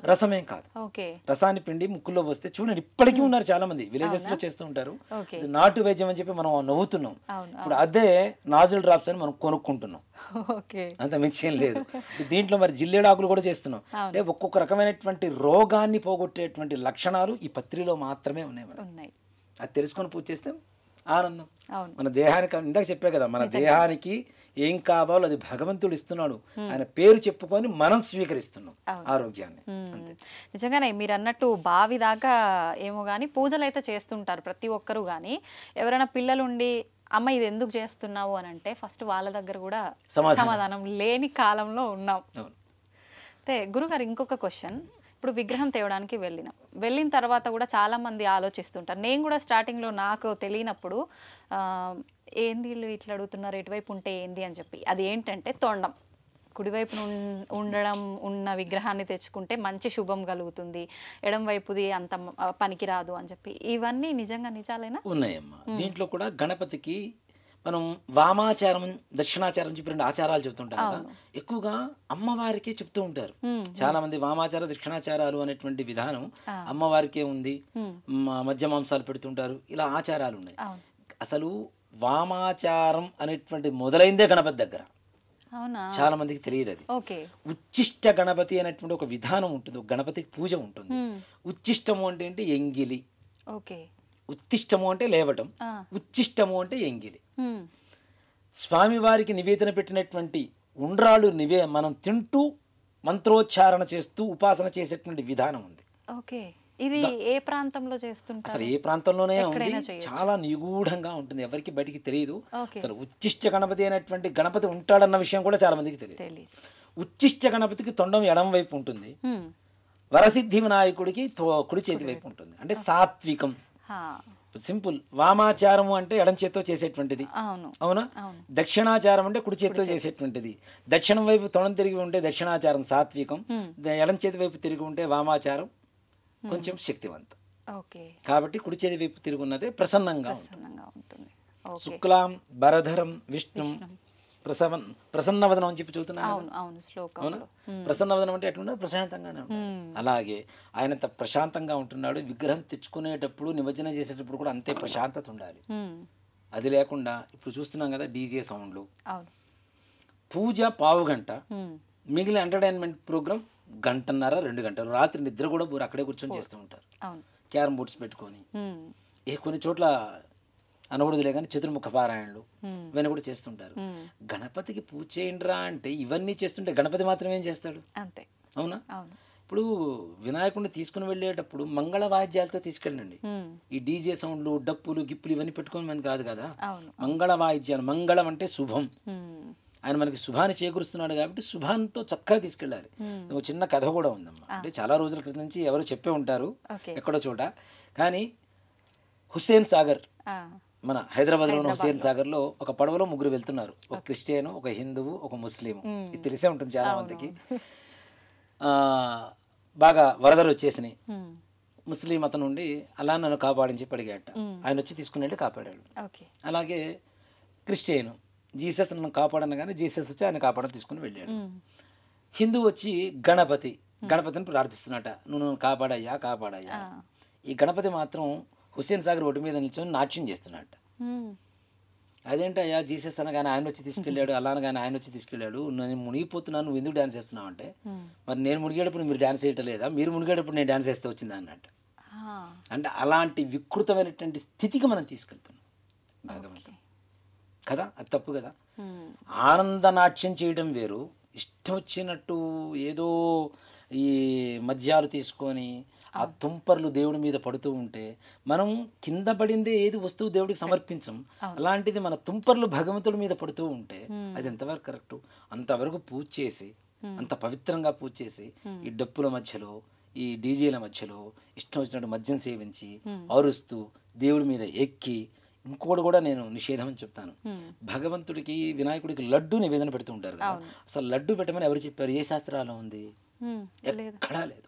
మోదక ప్రియుడు ఆయన. మోదకం అంటే ఉండ్రాళ్ళు కదా. మోదకం అంటే ఉండ్రాళ్ళు కూడా కాదు, మోదకం అనేటువంటిది ఒక పిండి వంట. ఉండ్రాళ్ళు వేరు, మోదకం వేరు. కనీసం అంత చేయలేని పక్షాలకు కనీసం ఉండ్రాళ్ళు అన్న పెడుతున్నాం. ఆయన చేతిలో ఆయన ఉండేది వరదాభయ హస్తాలతో ఇలా ఉంటాడు. ఆయన స్టిల్ మార్చేసి ఇలా పెట్టేసాం మనం చేతిలో లడ్డు పెట్టడానికి.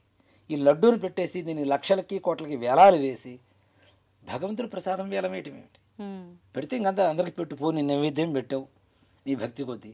ఆ లడ్డే అందరికి ప్రసాదంగా నైవేద్యంగా సమర్పించాలి. దాన్ని వేలం వేసి భగవంతుడికి రేట్లు పెట్టి దాంట్లో పాల్గొనాలంటే ముందుగా రిజర్వేషన్లని, అడ్వాన్సులని. ఈ అంటే భగవంతుడు కమర్షియల్ అయిపోతున్నాడా? భగవంతుడిగా ఉండి చూస్తున్నావా మనం? అది తప్పు కదా. నివేదనగా అక్కడ పెట్టాల్సింది లడ్డు కూడా కాదు, మోదకం పెట్టాలి. అందుకనే భగవంతుడు ఎప్పుడు ఇలా మనకి వరదాన్ని అభయాన్ని ఇచ్చేటువంటి స్థితిలో ఉంటాడు, కానీ మన దగ్గర నుంచి తీసుకునే పరిస్థితులు ఇలా ఉండడు ఆయన కదా. కాబట్టి భగవంతుడికి అలా చేయటం అనేది కూడా తప్పు. అవి కూడా అసలు నిషేధించాలనే చెప్తాను నేనైతే. కాబట్టి ఇప్పుడున్న పరిస్థితిలో మనం చెప్తే నేను శత్రువు అవుతానేమో, కానీ శత్రువు అయినా పర్లేదు, నిజం చెప్పడం అనేది మన ధర్మం. కాబట్టి ధర్మాన్ని ఇప్పుడు కాకపోతే భవిష్యత్ కాలంలో అయినా సరే కనీసం ఎప్పుడైనా ఒకసారి ఈ వీడియో చూసిన వాళ్ళు ఇది మనం చేస్తున్న తప్పు కదా అనేటువంటి ఒక భావన ఒక మనసులోకి వచ్చి ఒక్కళ్ళు మారినా చాలు, మనం వీడియో చేసిన దానికి పరమార్థం దక్కినట్టే మనకి. ఏమ్మా ఇహ గణపతి స్వామి వారికి పూజ చేద్దాం. మరలా ఆచమనం చేయండి. 3 సార్లు చేతిలో నీళ్ళు వేసి 3 సార్లు చేతిలో నీళ్ళు వేసుకుని తాకండి అన్న. ఆచమ్యాకేశవాయ స్వాహ, ఓం నారాయణాయ స్వాహ, ఓం మాధవాయ స్వాహ. చేయకట్టుకోండి. గోవిందాయ నమః, విష్ణవే నమః, సూదనాయ నమః, త్రివిక్రమాయ నమః, వామనాయ నమః, శ్రీధరాయ నమః, ఋషికేశాయ నమః, పద్మనాభాయ నమః, దామోదరాయ నమః, సంకర్షణాయ నమః, వాసుదేవాయ నమః, ప్రద్యుమ్నాయ నమః, నిరుద్ధాయ నమః, పురుషోత్తమాయ నమః, అధోక్షజాయ నమః, నరసింహాయ నమః, అచ్యుతాయ నమః, జనార్దనాయ నమః, ఉపేంద్రాయ నమః, హరయే నమః, శ్రీకృష్ణాయ నమః, శ్రీకృష్ణ పరబ్రహ్మణే నమో నమః. అక్షతలు తీసుకోండి. ఆచమ్యాపురోక్తే గుణశేషణ విశిష్టాయాం శుభతిథౌ అనేన పూర్వ సంకల్ప ప్రకారేణ వర్షే వర్షే ప్రయుక్త శ్రీ వరసిద్ధి వినాయకాయ స్వామి దేవత వ్రత పూజాఖ్యం కర్మ కరిష్యే. చేతిలో నీళ్లు వేసుకొని నీళ్లు అక్షతలు ప్లేట్లో వదిలిపెట్టేసేయండి అమ్మ. అక్షతలు తీసుకోండి. ఓం విఘ్నధ్వాంత నివారణైః కత్రణైః విఘ్నాటవీహ వ్యవాడ్ విఘ్నవ్యాళకుల ప్రమత్త గురుడో విఘ్నేప పంచాననః విఘ్నోత్తుంగగిరిప్రభేదనగరి విఘ్నాబ్ధికుంభోద్భవః విఘ్నాఘౌ గగన ప్రచండ భవనో విఘ్నేశ్వరః పాతు నః మృత్తికబింబేస్మిన్ శ్రీమన్మహాగణాధిపతిమావాహయామి స్థాపయామి పూజయామి. తమలపాకు తీసుకొని అలా స్వామివారి పాదాల దగ్గర పట్టుకోండి. ఓం అసునీతే పునరస్మా సుచక్షు పునఃప్రాణమిహనో దేహి భోగం జోక్పస్సేమ సూర్యముచ్చరం దామ్నముదే ప్రళయా ఆన స్వస్తి అమృతం వయ ప్రాణామృతమాప ప్రాణ నేవయధాస్థానముపక్వయతే. అక్షతలు తీసుకున్నమ్మా చెప్పండి. స్వామిన్ సర్వ జగన్నాథ యావత్ పూజ వసానకం తావత్వం ప్రీతి భావేన బింబేస్మిన్ సన్నిధిం కురు. శ్రీ వరసిద్ధి వినాయక స్వామినే నమో నమః. స్థిరో భవ వరదో భవ సుముఖో భవ సుప్రసన్నో భవ స్థిరాసనం కురు. ధ్యానం. నమస్కారం చేసుకోండమ్మా.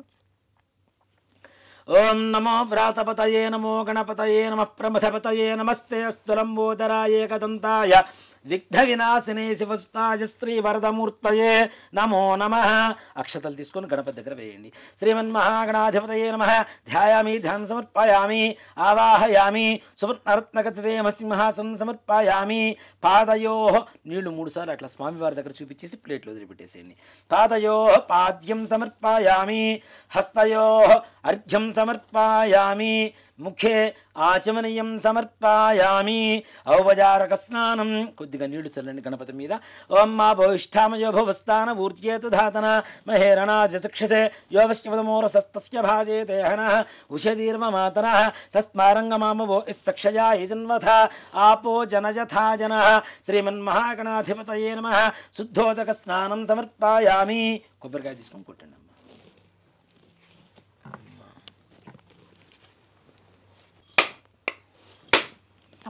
ఓం యా ఫల నిర్యాబలా విష్పాయాస్త పుష్పణీ బృహస్పతి ప్రసూతాస్థానోముంఛన్వగుం హసః.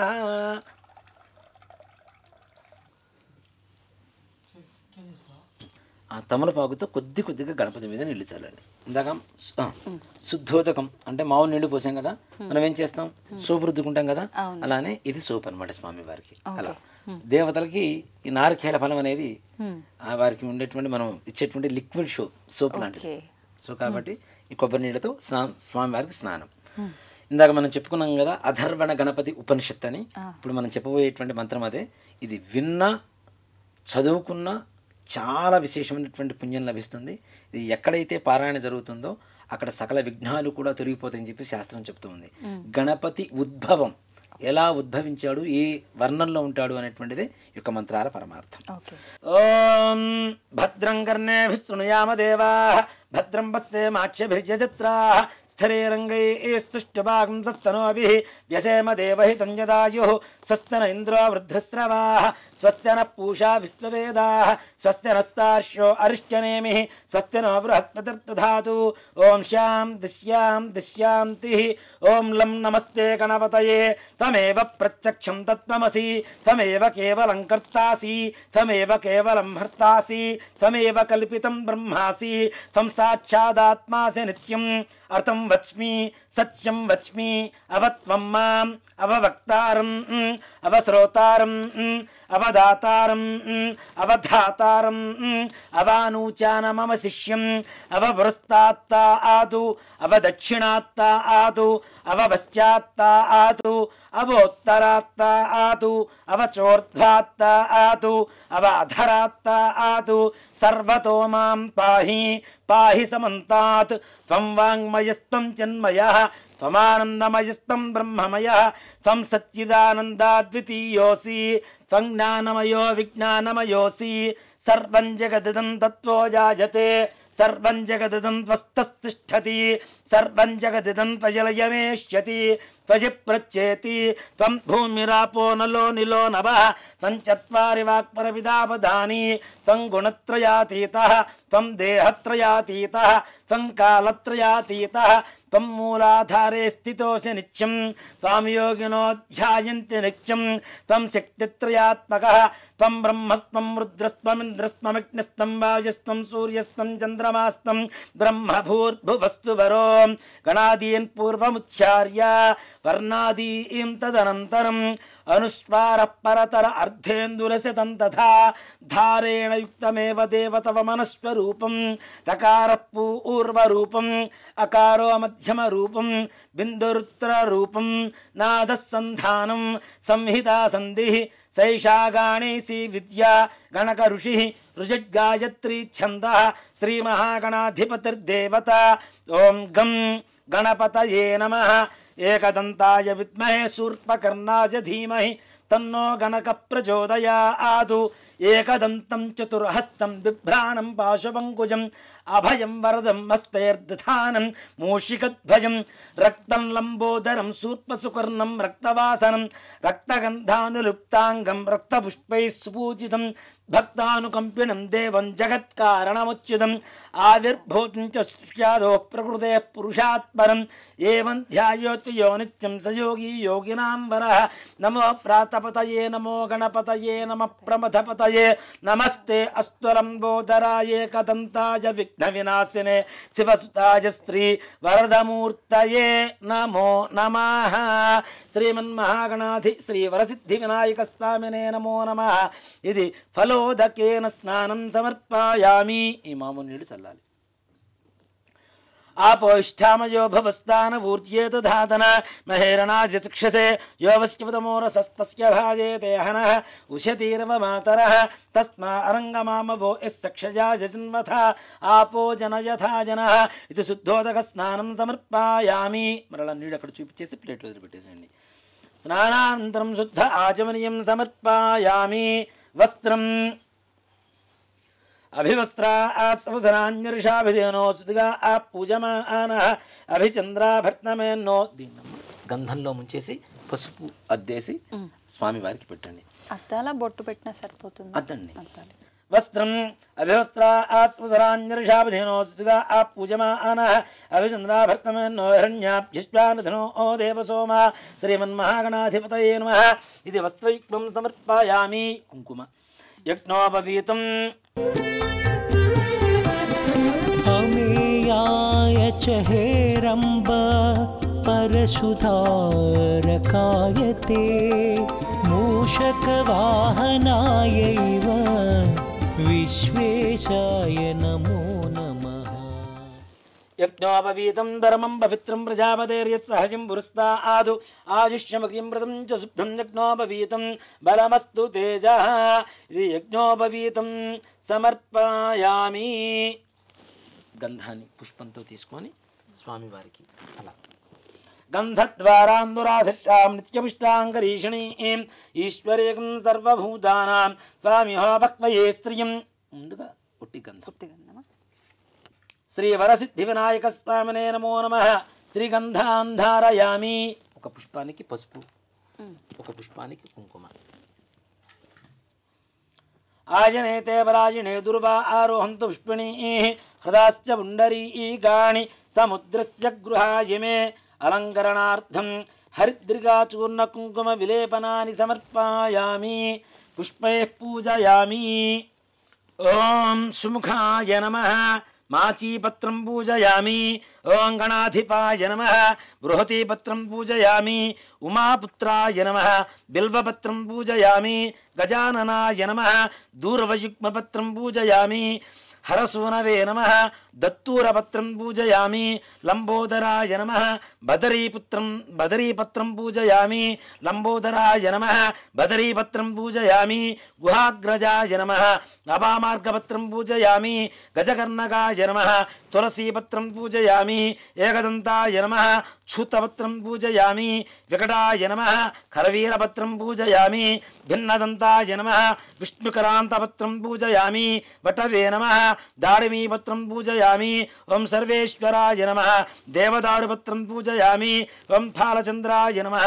మరవకపత్రం పూజయామి. ఓం హేరంబాయ నమః. సింధువారపత్రం పూజయామి. ఓం శూర్పకర్ణాయ నమః. జాజీపత్రం పూజయామి. ఓం సురాగ్రజాయ నమః. గండకీపత్రం పూజయామి. ఓం ఇభవక్త్రాయ నమః.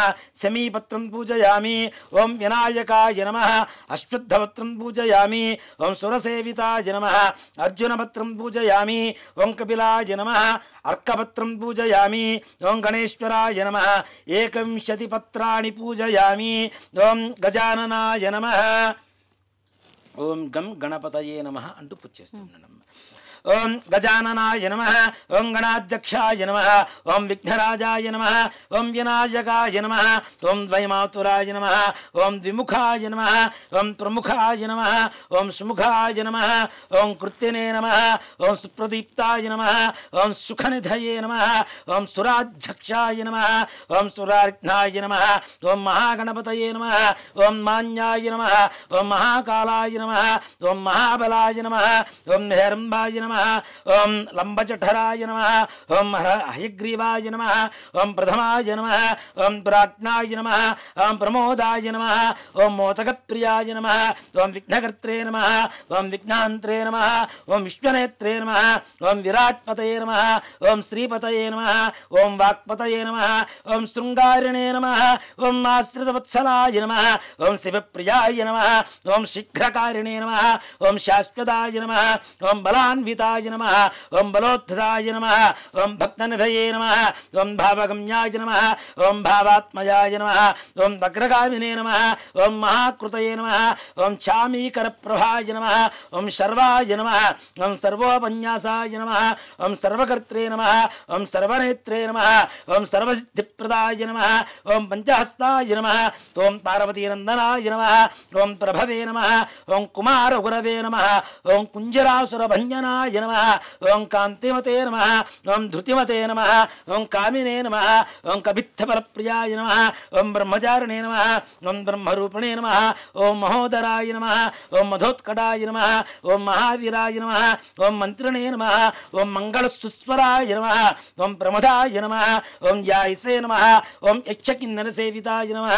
ఓం గంగాసుతాయ నమః. ఓం గణాధీశాయ నమః. ఓం గంభీరననదాయ నమః. ఓం వటవే నమః. ఓం జ్యోతిషే నమః. ఓం అక్రాంత పదచిత్ప్రభవే నమః. ఓం అభీష్టప్రదాయ నమః. ఓం మంగళప్రదాయ నమః. ఓం అవ్యక్తమూర్తయే నమః. ఓం పురాణపురుషాయ నమః. ఓం పూష్ణే నమః. ఓం పుష్కరోక్షిప్తప్రదాయ నమః. ఓం అగ్రగణ్యాయ నమః. ఓం అగ్రపూజ్యాయ నమః. ఓం పుష్కరోక్షిప్తప్రహరణాయ నమః. ఓం అపాకృతపరాక్రమాయ నమః. ఓం సత్యధర్మణే నమః. ఓం సఖ్యే నమః. ఓం సారాయ నమః. ఓం సరసాంబునిధయే నమః. ఓం మహేశాయ నమః. ఓం విశదాంగదాయ నమః. ఓం మణికింకణమేఖలాయ నమః. ఓం సమస్తదేవతామూర్తయే నమః. ఓం సహిష్ణవే నమః. ఓం బ్రహ్మవిద్యాతిదానభువే నమః. ఓం జిష్ణవే నమః. ఓం విష్ణవే నమః. ఓం విష్ణుప్రియాయ నమః. ఓం భక్తజీవితాయ నమః. ఓం ఐశ్వర్యకారణాయ నమః. ఓం సదోత్థితాయ నమః. ఓం విశ్వదృశే నమః. ఓం విశ్వరక్షాధి విధానకృతే నమః. ఓం కళ్యాణగురవే నమః. ఓం ఉన్మత్తవేషాయ నమః. ఓం పరజయినే నమః. ఓం సమస్తజగదాధారాయ నమః. ఓం సర్వేశ్వర్యప్రదాయ నమః. ఓం శ్రీ విఘ్నేశ్వరాయ నమః. ఓం నానావిధ పరిమళపత్ర పుష్ప అక్షతాని సమర్పయామి. విశ్వేశాయ నమో నమః.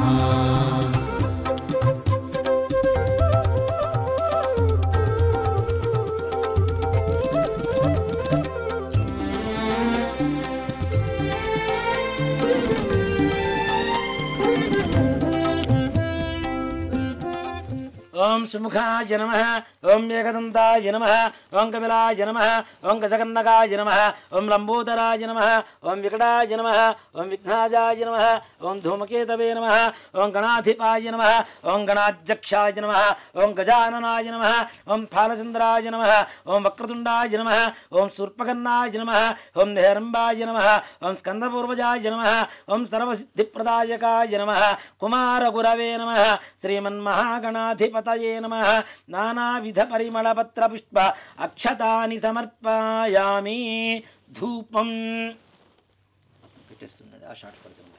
वनस्पत्योर्हृदिव्यनानाग्धैस्पर्वदेवानां धूपोऽयं प्रदुष्यतां धूपमाघ्रापयामि साज्यं त्रिवृत्ति संयुक्तं वह्निना योचितं प्रियं गृहाणमङ्गलं दीपं त्रिलोक्यं दिव्रावः भक्त्या दीपं प्रीत्याम देवाय परमात्मने त्राहिमान् घोरा दिव्य ज्योतिर्नमोस्तुते साक्षात् प्रत्यक्ष दीपं दर्शयामि కొద్దిగా నీళ్ళు అలా చూపించేసి దేవుడి దగ్గర వదిలిపెట్టేసేయండి ధూపదీపాంతరం శుద్ధ ఆచమనీయం సమర్పయామి నైవేద్యం ఓం భూర్భువస్సువః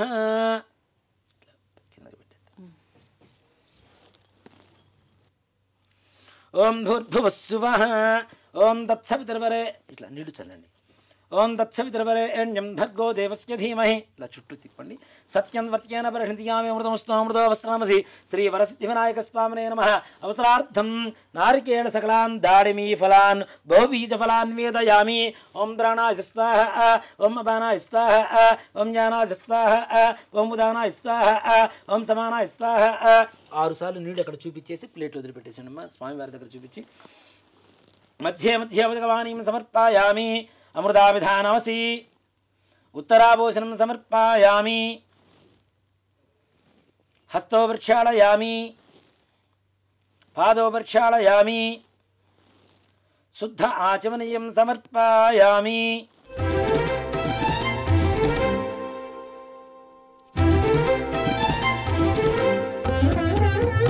అనంత విభవాయైవ తాంబూలం ఫూగీఫలైస్తకర్పూరేర్నాకవల్లీధలేరుచితం ముక్తాచూర్ణసమాయుక్తం తాంబూలం ప్రతిగృహ్యతాం ఇది తాంబూలం సమర్పయామి తాంబూల ఆచరణానంతరం మరలా కొద్దిగా నీళ్ళు చూపించేసి ప్లేట్లు శుద్ధ ఆచమనీయం సమర్పయామి కర్పూర ఆనందమంగళ నీరాజనం జాయతే నమః గుహాగ్రజాయతే నమః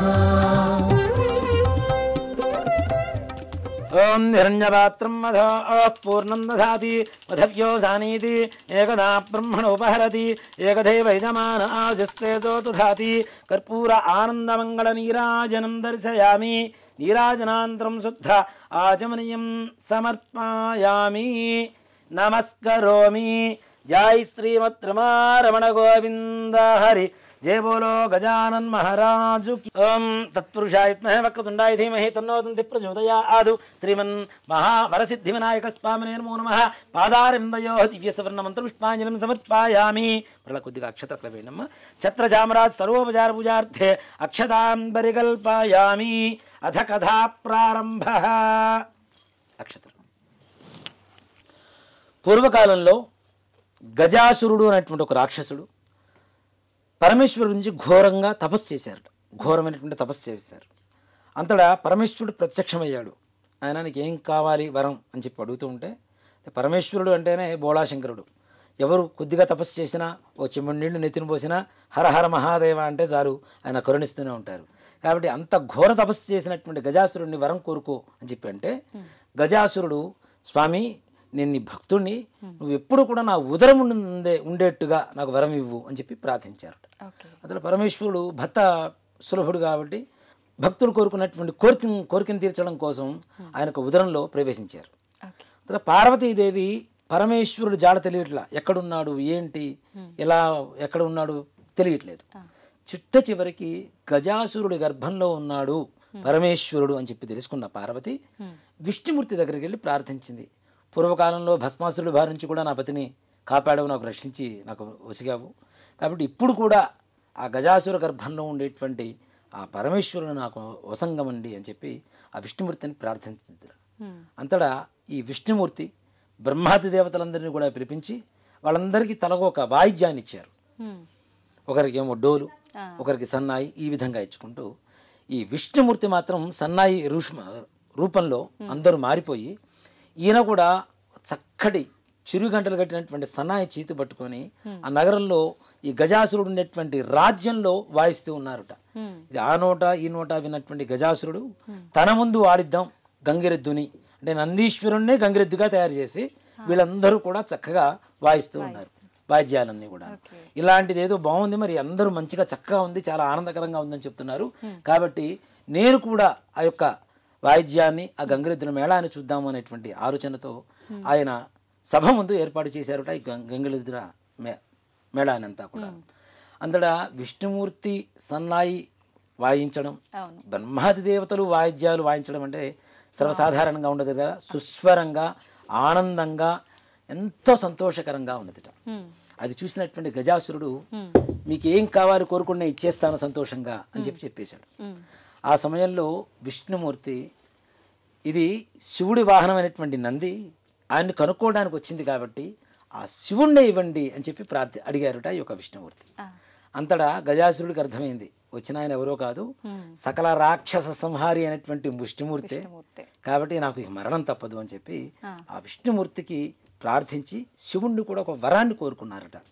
నా యొక్క శిరస్సు త్రిలోక్య పూజ్యంగా ఉండేట్టుగా నాకు వరం ఇవ్వండి, అలాగే నా యొక్క శరీరాన్ని మీరు వస్త్రంగా ధరించండి అని చెప్పి వరం అడిగారట. పరమేశ్వరుడు అలానే చెప్పాడు. ఈ నంది తన కొమ్ములతో ఆ యొక్క గజాసురుడి గర్భాన్ని చీరిస్తే లోపల ఉన్నటువంటి పరమేశ్వరుడు బయటకు వచ్చాడు. ఇప్పుడు విష్ణుమూర్తి చెప్పాడు, నాయన ఇష్టం వచ్చినటువంటి వాళ్ళందరికీ ఇట్లాంటి పిచ్చి పిచ్చి కోరికలు కోరుతూ ఉంటారు, అందరికీ వరాలు ఇచ్చుకుంటూ పోతే ఇలాంటి కష్టకాలాలు వస్తుంటాయి. అప్పుడు భస్మాసురుడు, ఇప్పుడేమో గజాసురుడు, కాబట్టి జాగ్రత్తగా వరం ఇచ్చేటువంటి విషయంలో కూడా చాలా జాగ్రత్తగా ఆలోచించి ఇవ్వాలి అని చెప్తే అలానే అని చెప్పి ఎవరు లోకాలకి వారు బ్రహ్మాది దేవతలు విష్ణుమూర్తి అందరూ వాళ్ళ లోకాలకు వాళ్ళు వెళ్ళిపోయారు. తర్వాత పరమేశ్వరుని నంది వాహనం ఎక్కి చక్కగా కైలాసానికి ప్రయాణం ప్రారంభించారు. ఈ సమయంలో పార్వతీదేవికి పరమేశ్వరుడు వస్తున్నాడన్న సంగతి తెలుసుకున్నది, ఆనందంగా ఉండి చాలా రోజుల తర్వాత వస్తున్నారు. ఇప్పుడు ఆడవాళ్ళు ఏం చేస్తారు, ఎవరైనా భర్త ఎన్నో రోజుల నుంచి ఒక విదేశాల నుంచి వస్తున్నారంటే మంచి చక్కగా అందంగా అలంకరించుకొని ఆయనకి ప్రేమ కలిగేలాగా కనబడుతూ ఉంటారు కదా ఆనందంగా. అలాగే పార్వతీదేవి కూడా స్నానం చేద్దాము, అభ్యంగన స్నానం చేద్దాము అని చెప్పి ఒంటికి పెట్టుకున్నటువంటి ఆ నలుగు పిండి తీసి నలుగు పిండితో ఒక చక్కటి బొమ్మను తయారు చేసిందట. ఆ బొమ్మను తయారు చేసిన తర్వాత ఆవిడకి చాలా అపురూపంగా కనపడింది, అందంగా కనపడింది. దీనికి ప్రాణం పోద్దాము అని చెప్పి ఆమె శక్తితో ప్రాణాన్ని పోసి ఆ యొక్క బాలుడు ఆ బొమ్మ ఏదైతే ఉందో ప్రాణం వచ్చింది కాబట్టి బాలుడు రూపంలో సింహద్వారం దగ్గర ఎవరూ లోపలికి రాకుండా చూడు అని చెప్పి కాపలాగా ఉంచేసింది. అంతటా ఆ పార్వతీదేవి స్నానానికి అలంకరించుకోవడానికి వెళ్ళింది. పరమేశ్వరుడు రానే వచ్చాడు. దిగి లోపలికి వెళ్తూ ఉంటే నువ్వెవరు లోపలికి వెళ్ళడానికి లేదు అని చెప్పాడు ఈ యొక్క బాలుడు. అరే ఈ కైలాసమే నాది నాయన, లోపల ఉన్నది నా భార్య, నేను ఎన్నో రోజుల తర్వాత గజాసుర గర్భ నుంచి బయటకు వచ్చాను, నా భార్యను కలవడానికి వెళ్తున్నాను అంటే లేదు వెళ్ళడానికి లేదు అని అక్కడే అడ్డగిస్తూ ఉంటే ఆయన చేతిలో ఉన్నటువంటి త్రిశూలంతో ఆ యొక్క తలమని దునివేసి ఖండించేసి ఆ లోపలికి వెళ్ళారు. పార్వతీ పరమేశ్వరులు ఇద్దరు చక్కగా కూర్చొని మాట్లాడుకుంటూ ఉన్నారు ఆనందంగా. ఆ సమయంలో ఈ వాకిలి దగ్గర ఉన్నటువంటి బాలుడి సంగతి విషయం మధ్యలో మాటల మధ్యలో వచ్చింది వీరికి. అరే నేను చాలా తప్పు చేశాను అని చెప్పి ఆ గజాసురుడి తల ఏదైతే తీసుకుని వచ్చాడో ఆ తలని ఈ యొక్క పిల్లవాడికి అంటించి ప్రాణశక్తిని ధారపోసాడు పరమేశ్వరుడు. అప్పటి నుంచి ఆయన గజాననుడు అయ్యాడు. ఆ బాలుడు కూడా అంటే గజరూపం కలిగినటువంటి ముఖం పెట్టుకున్నారు కాబట్టి గజాననుడు అయ్యాడు అప్పటి నుంచి. ఆ తదుపరి కొంతకాలానికి ఆ గజాననుడిని ప్రశాంతంగా మంచిగా చక్కగా ప్రేమగా చూసుకుంటున్నటువంటి పార్వతీ పరమేశ్వరుడికి సుబ్రహ్మణ్యేశ్వర స్వామి వారి జననం జరిగింది. ఇద్దరు పెద్దవాళ్ళు అవుతున్నారు. దేవతలు మునులు అందరూ వచ్చి విఘ్నాలకి ఎవరినైనా ఒకడైనా అధిపతిగా మాకు చేయండి, నియమించండి అని చెప్పి ప్రార్థిస్తూ ఉంటే పరమేశ్వరుడు ఒకటే మాట చెప్పాడు, వీరిద్దరిలో ఎవరైతే ముందుగా అన్ని నదులలో వెళ్ళి స్నానం చేసి నా దగ్గరకు వస్తారో వారికి విఘ్నాధిపత్యాన్ని ఇస్తాను అని చెప్పి ఆ యొక్క పరమేశ్వరుడు వీరిద్దరికి చెప్పగా సుబ్రహ్మణ్యేశ్వర స్వామి వారి వాహనం ఏమిటి? నెమలి. ఈయన వాహనం ఎలుక కదా, ఇది స్లోగా వెళ్తూ ఉంటుంది. నెమలి బర్బర్ మనం పరిగెడుతూ ఉంటుంది. సుబ్రహ్మణ్యేశ్వర స్వామి వారి నెమలి ఎక్కారు, వాహనం ఎక్కేసి అన్ని నదుల్లో స్నానం చేయడానికి ముందుగా వెళ్ళిపోయారు. ఆ గజానుడు మరుగుజ్జు రూపంలో బాగా పొద్దుగా ఉన్నారు కదా, ఆ తండ్రి దగ్గరికి వెళ్ళి అయ్యా అసలు నా మరుగుజ్జు రూపం అని మీకు తెలుసు, నా అసమర్థత తెలిసి కూడా ఇలాంటి పరీక్ష పెట్టారు అంటే ఇంక నేను ఏమనుకోవాలి, నాకు ఏదైనా తరుణోపాయం చెప్పండి అని చెప్పి ఆ పార్వతీ పరమేశ్వరులు ఇద్దరిని కూడా ప్రార్థించారు ఆ యొక్క గణాధి. అంతటా ఆ పరమేశ్వరుడు నాయన నారాయణ మంత్రాన్ని ఏదైతే అష్టాక్షరి ఓం నమో నారాయణాయ అనేటువంటి అష్టాక్షరి మంత్రం ఉంటుందో ఆ మంత్రాన్ని స్మరిస్తే చాలు నువ్వు ముల్లోకాల్లో స్నానం చేసినటువంటి అన్ని నదుల్లో స్నానం చేసినటువంటి పుణ్యఫలితం లభిస్తుందని చెప్పారు. అంతటా ఆ గజానుడు ఏం చేశాడు, నారాయణ మంత్రం చదువుకుంటూ ప్రత్యక్ష దైవాలైనటువంటి తల్లిదండ్రులకి ప్రదక్షిణ చేస్తూ ఉన్నారట. మనం చాలామంది అంటే కథగా కాకుండా నేను చెప్తున్నానమ్మా, చాలామంది వినాయకుడికి పూజ చేస్తున్నాం అంత పత్రిక తీసుకొస్తున్నాం, అన్ని లడ్లు నైవేద్యం పెడుతున్నాం, ఇన్ని మోదగాలను నివేదన పెడుతున్నాం, 9 రోజులు చేస్తున్నాం, భజనలు చేస్తున్నాం, పూజలు చేస్తున్నాం అని చెబుతున్నాం. వినాయక చవితి చెయ్యాలి అంటే చేస్తున్నాము అంటే వినాయకుడు ఏం చేశాడో అది మనలో నింపుకోవాలి. తల్లిదండ్రుల్ని దైవంగా చూశారు కాబట్టి మనం కూడా వినాయకుడిలాగా మారాలి. అదే వినాయకుడికి వ్రత కథ యొక్క పరమార్థం. అసలు మనం తల్లిదండ్రులను పూజించండి అని చెప్పడమే వినాయకుడు చెప్పినటువంటి పరమార్థం, ఈ కథలో ఉండేటువంటి పరమార్థం. కాబట్టి ఆ తల్లిదండ్రులకి ఇద్దరికి కూడా చక్కగా ప్రదక్షిణాలు చేస్తూ ఉన్న సమయంలో ఈ సుబ్రహ్మణ్యేశ్వర స్వామి వారు ఏ నది దగ్గరికి వెళ్తే స్నానానికి వెళ్తూ ఉంటారో గణపతి ముందుగానే ఆ నదిలో స్నానం చేసి ఆయనకి ఎదురుగా వస్తున్నారట. తల్లిదండ్రులకు ప్రదక్షిణ చేస్తున్నటువంటి ప్రభావం నారాయణ మంత్ర ప్రభావం చేత అంతటా సుబ్రహ్మణ్యేశ్వర స్వామి వారు అన్ని నదుల్లో స్నానం చేసి ఈ కైలాసానికి చేరుకునేసరికి గజానుడు అక్కడే ఉన్నాడు. అన్నీ కంప్లీట్ చేసి నాకంటే ముందు వచ్చారు కాబట్టి ఆయనకే ముందుగా ఈ విఘ్నాలకు అధిపతిగా ఆయనే చేయండి అని చెప్పారు. భాద్రపద శుద్ధ చవితి రోజున ఈ గజానుడికి విఘ్నాలకి అధిపతిగా చేసి ఆయనకి విఘ్నేశ్వరుడు అనేటువంటి నామకరణం చేశారు. అంతటా ప్రపంచం మొత్తానికి ఉండేటువంటి విఘ్నానికి అధిపతిగా ఉండేటువంటి విఘ్నేశ్వరుడికి ఆ రోజున అందరూ పూజ చేస్తారు కదా. కుడుములు, ఉండ్రాళ్ళు, లడ్డూలు, కొబ్బరి అలానే పండ్లు, ఫలాలు అనేక రకాలుగా నివేదనలు పెడితే ఆయన కడుపులో పట్టినన్ని పట్టించుకొని కొన్ని తన వాహనమైనటువంటి ఎరుకకిచ్చి కొన్ని చేత ధరించి చక్కగా పట్టుకొని కైలాసానికి వచ్చారట. తల్లిదండ్రులు చూశారు. అదే రోజున ఇప్పుడు పట్టాభిషేకం చేసినప్పుడు తల్లిదండ్రులకు నమస్కారం చేయాలి కదా. కాబట్టి నమస్కారం చేద్దాము అని చెప్పి కిందకి ఇలా వంగుతూ ఉంటే పొట్ట కింద కనుక్కుంటేనేమో కాళ్ళు పైకి వెళ్తున్నాయి, కాళ్ళు కింద పెడితేనేమో పొట్ట అందటం లేదు. సో అంత భారీ విగ్రహం కావడం చేత వినాయకుడు అలా కష్టపడుతున్నటువంటి ప్రయాసపడుతున్నటువంటి సమయంలో ఆకాశంలో ఉన్నటువంటి చంద్రుడు, ఆకాశం కూడా కాదు ఓ మాట చెప్పాలంటే సాక్షాత్ పరమేశ్వరుడికి నెలవంక శిరస్సులో ఉంటుంది కాబట్టి ఆయన శిరస్సు ఉన్నటువంటి ఆ నెలవంక చంద్రుడు చూసి ఈ వినాయకుడిని చూసి నవ్వాట. ఇప్పుడు మనిషికి మన దృష్టి దోషాలు అని చెప్పి చూస్తూ ఉంటాం. ఇప్పటిది కాదు, దేవతలకు కూడా తప్పలేదు, మనుషులకే కాదు దేవతలకు కూడా తప్పలేదు. అంటే కన్ను పడితే దృష్టి పడితే ఏదైనా సరే, నరుడు దృష్టి పడితే నలరాయన నుగ్గైపోతుంది అంటాం కదా. అలాగే చంద్ర దృష్టికి ఆయన పొట్ట పగిలి ఆయన పొట్టలో ఉన్నటువంటి కుడుములు, ఉండ్రాళ్ళు, పండ్లు, ఫలాలు, ఈ కొబ్బరి ఇవన్నీ కూడా ఆ ప్రదేశం అంతా కూడా డొర్లుతూ ఉన్నాయట. ఇది చూసినటువంటి పార్వతీదేవికి చాలా కోపం వచ్చింది. అరే నా కుమారుని చూసి నువ్వు నవ్వుతావా అని చెప్పి, నిన్ను ఎవరైతే చూస్తారో వాళ్ళు నీలాప నిందలకు గురవుతారు అని చెప్పి పార్వతీదేవి శాపం ఇచ్చింది. ఈ సమయంలో సప్త మహర్షులు యాగం చేస్తూ ఉన్నారు. యాగం చేస్తూ ఉంటే అగ్నిదేవుడికి సప్త మహర్షుల భార్యల మీద కోరిక కలిగింది. ఆ సంగతి అరుంధతి తెలుసుకొని ఆమె రూపం తప్పించి మిగిలిన 6 పత్నుల రూపమంతా కూడా ఆవిడే అవతరించి వాళ్ళందరికీ కూడాను, వాళ్ళందరూ ఇక్కడే ఉన్నారు, ఋషిపత్నులు మాత్రం ఋషులతో ఉన్నారు. కానీ ఒక అగ్నిదేవుడితో ఉండేటువంటి ఈ 6 మాత్రం ఋషిపత్నుల రూపంలో అరుంధతీదేవి మాత్రమే ఆ రూపాన్ని అక్కడ కలుగజేసింది మాయా రూపంలో. ఇది చూసినటువంటి ఋషులందరూ కూడాను మా భార్యలే ఆయన దగ్గర ఇలా ఉన్నారు అని చెప్పి చాలా ఎడబాటు చేసుకున్నారు ఇద్దరు కూడా, భార్యాభర్తలంతా, ఋషిపత్నులందరూ కూడా. ఈ సమయంలో అరుంధతి వచ్చి వాళ్ళెవరూ కూడా నిజమైన రూపాలు కాదు, నా మాయ వల్ల కలిగినటువంటిది అని చెప్పి వారికి చెప్పిన తర్వాత వారికి ఈ శాపం ఉపశమనం కలిగింది. ఇదంతా కూడా ఎందువల్ల జరిగింది అంటే ఈ ఋషిపత్నులందరూ కూడాను చంద్రుని చూసినటువంటి కారణం చేతనే ఈ యొక్క శాపం కలిగింది. వాళ్ళకి నీలాప నిందలు వచ్చినాయి కదా, భర్త నుంచి ఎడబాటు అయింది కదా. అలా ఋషులకు కూడా ఆ నీలాప నిందలు తప్పలేదు. కాబట్టి ఈ ఋషులు దేవతలందరూ కూడాను పార్వతీదేవి దగ్గరికి వచ్చి ఆ మృతి చెందినటువంటి ఆ బాలుణ్ణి ప్రాణశక్తితో లేపి, తల్లి ఈ చంద్రుడిని చూడకుండా ఉండడం అనేది చాలా కష్టమైనటువంటి పని, కాబట్టి చంద్రుడిని చూసిన నీలాప నిందలు తొలగేటువంటి మార్గం ఏదైనా చెప్పండి అని చెప్పింది. ఆవిడ ఏ రోజైతే నా కుమారుడికి ఈ రకమైనటువంటి అవమానం జరిగిందో భాద్రపద శుద్ధ చవితి నాడు మాత్రం ఎవరూ చంద్రుడిని చూడరాదు, ఆ రోజున చూస్తే నీలాప నిందలు కలుగుతాయని చెప్పి పార్వతీదేవి ముందు ఇచ్చినటువంటి శాపానికి ఉపశమనం ఇచ్చిందిట. అంతటా అందరూ కూడాను భాద్రపద శుద్ధ చవితి రోజున వినాయకుడిని పూజ చేస్తున్నారు. చక్కగా ఆ రోజున మాత్రం చంద్రుడిని చూడకుండా అందరూ ఉండిపోతూ ఉన్నారు. ఇలా కొంతకాలం జరుగుతుంది. ఇది యుగాంతరాలలో జరుగుతున్నటువంటి కథ అనేటువంటిది కూడా మనం గుర్తించాలి. అది ఎప్పుడో కైలాసంలో పార్వతీ పరమేశ్వరుల మధ్యలో జరిగినటువంటి కథని మరలా ద్వాపర యుగం దాకా వచ్చింది. ద్వాపర యుగంలో నారద మహాముని శ్రీకృష్ణుని చుట్టానికని వచ్చారు. వచ్చి ఈరోజు భాద్రపద శుద్ధ చవితి కాబట్టి ఈరోజు చంద్రుని ఎవరిని చూడవద్దు అని చెప్పి చెప్పగా ఆ శ్రీకృష్ణుడు కూడా నగరంలో అందరికీ చెప్పి సాడింపు వేయించాడు. ఈరోజు ఎవరు కూడా చంద్రుని చూడరాదు, చూస్తే నీలాప నిందలు వస్తాయని చెప్పి సాడింపు వేయించారు.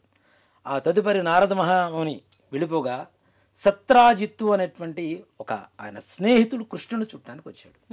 ఆయన చేతిలో ఒక మణి ఉన్నది. ఆ మణినే శమంతకమణి అంటారు.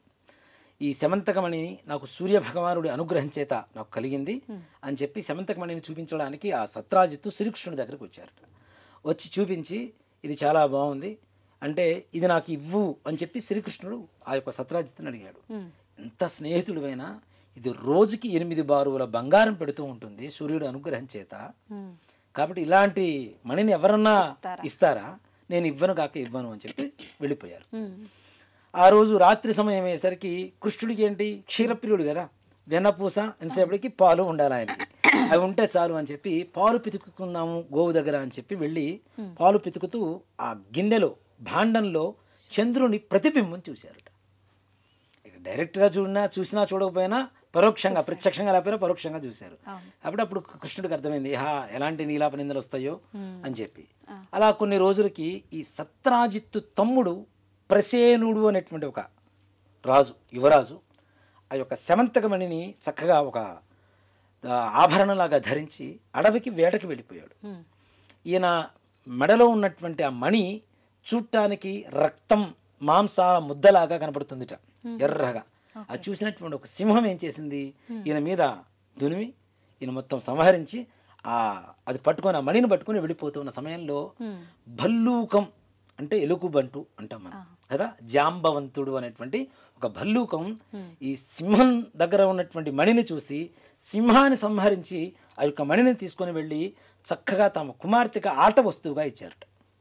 ఇలా కొంతకాలం జరుగుతూ ఉండగా తమ్ముడు రావట్లేదు, తమ్ముడు జాడ తెలియట్లేదు. ఈ సత్రాజిత్తు నా తమ్ముడిని శ్రీకృష్ణ భగవానుడే చంపి నా యొక్క మణిని అపహరించాడు అని చెప్పి ఊళ్ళో అందరికీ చెప్పడం మొదలుపెట్టారు. అది విన్నటువంటి శ్రీకృష్ణుడు ఆ రోజు నేను ఆ చంద్రుని చుట్టం వల్లనే నాకు ఇట్టి శాపం వచ్చింది, లీలాపనిందులు వచ్చినాయి, వీటిని నేనే బాపుకోవాలి అని చెప్పి ఆ ప్రసేనుడు వెళ్ళినటువంటి అడవి మార్గం ద్వారా వెళుతూ ఉంటే కొంత దూరం ప్రయాణం చేసేసరికి ప్రసేనుడి కళేవరం అస్థిపంజరం కనబడింది. అక్కడి నుంచి సింహపు కాలి జాడలు, సింహం నడుస్తుంటే కాలి జాడలు పడుతుంటాయి కదా అడుగులు, ఆ అడుగులు నడుచుకుంటూ దాన్ని అనుసరించుకుంటూ వెళ్తే అక్కడి నుంచి సింహం సంహరింపబడింది. అక్కడి నుంచి భల్లూకం ఎలుగుబంటూ ఈ కాలి జాడలు కనబడేట, వాటిని కూడా అనుసరించుకుంటూ వెళ్ళిపోతే ఒక గుహ కనపడింది. ఆ గుహ లోపలికి వెళ్ళిన తర్వాత ఒక అమ్మాయి దగ్గర ఈ యొక్క శమంతకమణి కనబడింది. అది తీసుకుందామని చెప్పి దగ్గరికి వెళ్తూ ఉంటే అమ్మాయి గట్టిగా అరిచేసరికి లోపల ఉన్నటువంటి జాంబవంతుడు వచ్చి యుద్ధాన్ని చేస్తూ ఉన్నారట. ఇద్దరు యుద్ధం చేస్తున్నారు. ఇలా 28 రోజుల పాటు యుద్ధం జరిగింది. ఇలా కృష్ణుడి మీద పడి యుద్ధాన్ని చేస్తూ ఉన్నారట జాంబవంతుడు. ఇలా 28 రోజుల పాటు యుద్ధం జరిగింది. ఈ యుద్ధంలో జాంబవంతుడు మొత్తం క్షీణహీనుడైపోయాడు, ఉన్న బలమంతా కూడా తగ్గిపోయింది. అప్పుడు ఈ యొక్క జాంబవంతుడు కనిపించింది, నాయనా నువ్వు ఎవరో కాదు, నా శ్రీరామచంద్రమూర్తివే, త్రేతాయుగంలో నా మీద ఉన్నటువంటి ప్రేమ వాత్సల్యాలతో ఏదైనా ఒక వరం కోరుకో అంటే నీతో ద్వంద్వ యుద్ధం చేయాలని చెప్పి అప్పట్లో వరం కోరుకున్నాను. అది కాలక్రమేపీ జరుగుతుందని చెప్పి మీరు అప్పుడు వరం ఇచ్చారు. ఇన్ని రోజులు యుద్ధం చేశాను అంటే మీరు సాక్షాత్ నా శ్రీరామచంద్రమూర్తి అని చెప్పి నేను ఎరింగితిని, కాబట్టి నన్ను రక్షించు నాథ అని చెప్పి ప్రార్థిస్తే ఆ యొక్క ప్రేమతో ఆ శ్రీకృష్ణ భగవానుడు ఆయన యొక్క శరీరానంతా కూడా అలా నిమిరారుట. ఆయనకు ఉండేటువంటి గాయాలన్నీ కూడా తగ్గిపోయి మరలా శక్తివంతుడయ్యాడు. అప్పుడు జాంబవంతుడు ఎందుకోసం వచ్చారు ఏమిటి అంటే ఇలా జరిగింది అని చెప్పి ఆ వృత్తాంతం అంతా కూడా చెప్పిన తర్వాత ఆ యొక్క శమంతకమణినే కాకుండా ఆయన కుమార్తె అయినటువంటి జాంబవతిని కూడా ఆయనకి ఇచ్చి పంపించి వేశారు. తర్వాత సత్రాజిత్ దగ్గరికి వెళ్ళి ఆయన నేను ఇలా అపహరించలేదు, జరిగిందంతా ఇది, ఈ ప్రసేనుడు ఇలా అయ్యాడు, ఇక్కడి నుంచి దొరికింది ఈ శమంతకమణి ఇదిగో తీసుకొని చెప్పి ఆయన చేతికి ఇస్తూ ఉంటే ఆ యొక్క సత్రాజిత్తు నేను చాలా పొరపడ్డాను, నీ మీద నీలాపనిందలు వేశాను, నన్ను క్షమించండి అని చెప్పి ఆయన కుమార్తె అయినటువంటి సత్యభామతో సహా మణితో సహా ఆయనకిచ్చి వివాహం చేశారుట. అంతటా ఆ శ్రీకృష్ణుడు ఉన్నటువంటి నీలాపనిందలను కూడా బాపుకున్నారు. ఈ మహర్షులు దేవతలందరూ కూడా మరలా ఆయన దగ్గరికి వెళ్ళి శ్రీకృష్ణుడి దగ్గరికి నువ్వు అన్నీ తెలిసిన వాడివి కాబట్టి నువ్వు ఈ నీలాప నిందలు నియంత్రణ నువ్వు బాపుకున్నావు. కానీ మేమేం చేయాలి? సర్వసాధారణంగా ఉండేటువంటి వాళ్ళం, నీ అంత శక్తి మాకు లేదు, నువ్వు సాక్షాత్ శ్రీమన్నారాయణుడివి కాబట్టి మాకు కూడా ఏదైనా ఉపశమనం చెప్పండి అంటే, ఎవరైతే భాద్రపద శుద్ధ చవితి రోజున వినాయకుడికి పూజ చేసి ఈ శమంతకమణి అనేటువంటి కథని చదువుకొని అక్షతులు గణపతి దగ్గర వేసి ఆ అక్షతుల శిరస్సును దారుస్తారో వారికి చంద్రుడు చూసినటువంటి దోషం కానీ నీలాపనిందలు కానీ కలుగుగాక అని చెప్పి వరాన్ని ఇచ్చారుట ఆ యొక్క శ్రీకృష్ణ భగవానుడు. ఈ విధంగా వినాయక చవితి రోజున శమంతకమణి వ్రత కథను చదువుకున్న విన్న సకల దోషాలు పోతాయి. కాబట్టి అందులో ఇంకోటి ఏంటంటే, ఎవరైతే మానసికమైనటువంటి అస్థిమితత ఎక్కువగా బాధలు పడుతున్నారో అలాంటి వారు ఈ శమంతకమణి కథని వినడం చేత ఇక్కడ కేవలం ఎక్కువగా చంద్రుడితోనే ప్రధానంగా ఉంది. చంద్రుడు ఏమి ఇస్తాడు? మనకి మనశ్శాంతిని ఇస్తాడు. చంద్రమా మనసే జాత అని శాస్త్రం చెప్తోంది. కాబట్టి చంద్రుడు అశాంతిని పోగొట్టి మనశ్శాంతిని ఇస్తాడు. కాబట్టి సకల విఘ్నాలు కూడా తొలగించేటువంటి విఘ్నేశ్వరుడికి ఆ యొక్క కథ చెప్పుకొని అక్షతలు వేసుకోవడం ద్వారా మానసికమైనటువంటి ప్రశాంతత, అలాగే మనం అనుకునేటువంటి సకల కార్యాలు దిగ్విజయంగా పూర్తి కావాలని కోరుకుందాం. స్కాందపురాణే రేవాఖండే శ్రీ వరసిద్ధి వ్రతకథాయాం సమాప్తః. ఏడుకొండలవాడ వెంకటరమణ గోవింద గోవింద. జయ బోలో గజానన్ మహారాజు కీ జై. హర నమః పార్వతీపతయే హర హర మహాదేవ హర. శ్రీ వరసిద్ధి వినాయక స్వామినే నమో నమః.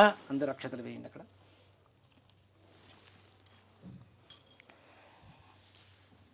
ధ్యానావాహనాది షోడశోపచార పూజాం సమర్పయామి. అగ్రవతి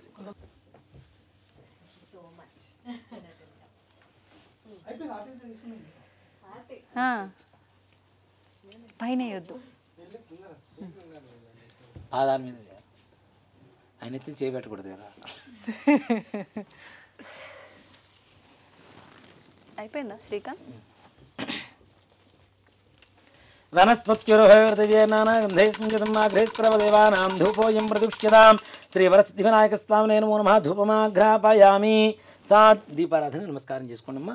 సాధ్యం త్రివృత్తి సంయుక్తం వన్నినా యోజితం ప్రియం గృహాణ మంగళం దీపం త్రైలోక్యం దివిరావః భక్త్యాదీం పరిత్యామ దేవాయ పరమాత్మనే త్రాహి మాన్ గాద్ఘోరా దివ్య జ్యోతిర్నమోస్తుతే. సాక్షాత్ ప్రత్యక్ష దీపం దర్శయామి. కొద్దిగా నీళ్ళు అక్కడ చూపించేసి ప్లేట్లు వదిలిపెట్టేసాడు అమ్మా. ధూపదీపాంతరం శుద్ధ ఆచమనీయం సమర్పయామి. నైవేద్యం మీ వినాయక చవితి కూడా తినకుండానే పెట్టేస్తున్నారు ముందుగానే ఆయనకి అన్ని రకాలు. ముందు పెడితే గుర్తుంటుంది. వినాయక చవితికి ఆయన ఖాళీ ఉండాలి కడుపు, అలాంటిది ఖాళీ లేకుండా చేసేసారు పాపం ఆయనకి.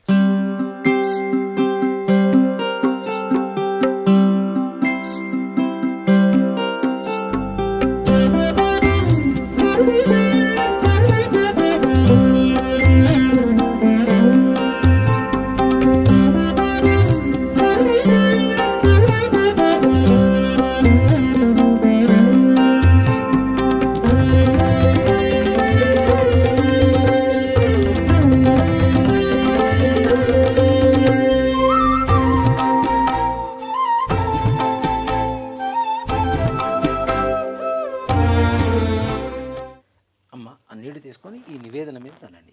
ఓం భూర్భువస్సువః ఓం తత్సవితుర్వరేణ్యం భర్గో దేవస్య ధీమహి ధియో యో నః ప్రచోదయాత్. ఇలా చుట్టూ తిప్పండి. సత్యం వర్త్యేన పరిషింత్యామి మృతమస్తోమృతోపస్తనమసి. శ్రీ వరసిద్ధి వినాయక స్వామినే నమః. భక్ష్యాన్ భౌష్యాన్ తోష్యాన్ లేహ్యాన్ మహానివేదనాన్ సమర్పయామి. ఓం ప్రాణాజస్వాహ ఓం అపానాజస్వాహ ఓం వ్యానాజస్వాహ ఓం ఉదానాజస్వాహ ఓం సమానాజస్వాహ. 6 సార్లు అట్లా నీళ్లు చూపించేసి ప్లేట్ వదిలిపెట్టేసేయండి అమ్మ.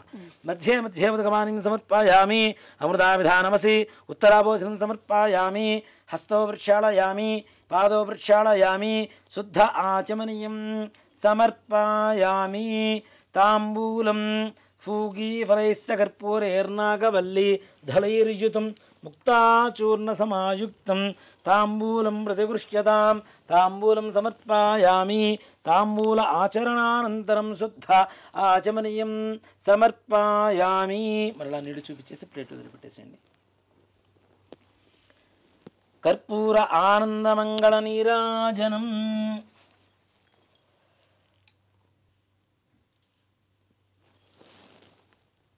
ఓం ఓం సంరాజించ విరాజించాభిశ్రీర్యాజనో గృహే లక్ష్మీరాష్ట్రస్తయా ముఖే తయామా సకందృజామసి హిరణ్యపాత్రం మధా పూర్ణం దధాతి వధవ్యో సానీతి ఏకదా బ్రహ్మణ ఉపహరతి ఏకదైవ యజమాన ఆజస్తేజో దధాతి కర్పూర ఆనందమంగళ నీరాజనం దర్శయామి.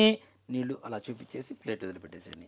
నీరాజనానంతరం శుద్ధ ఆచమనీయం సమర్పయామి నమస్కరోమి. జై శ్రీమద్రమారమణ గోవింద. దివ్య సువర్ణ మంత్ర పుష్పాంజలిం సమర్పయామి. విశ్వేశాయ నమో నమః.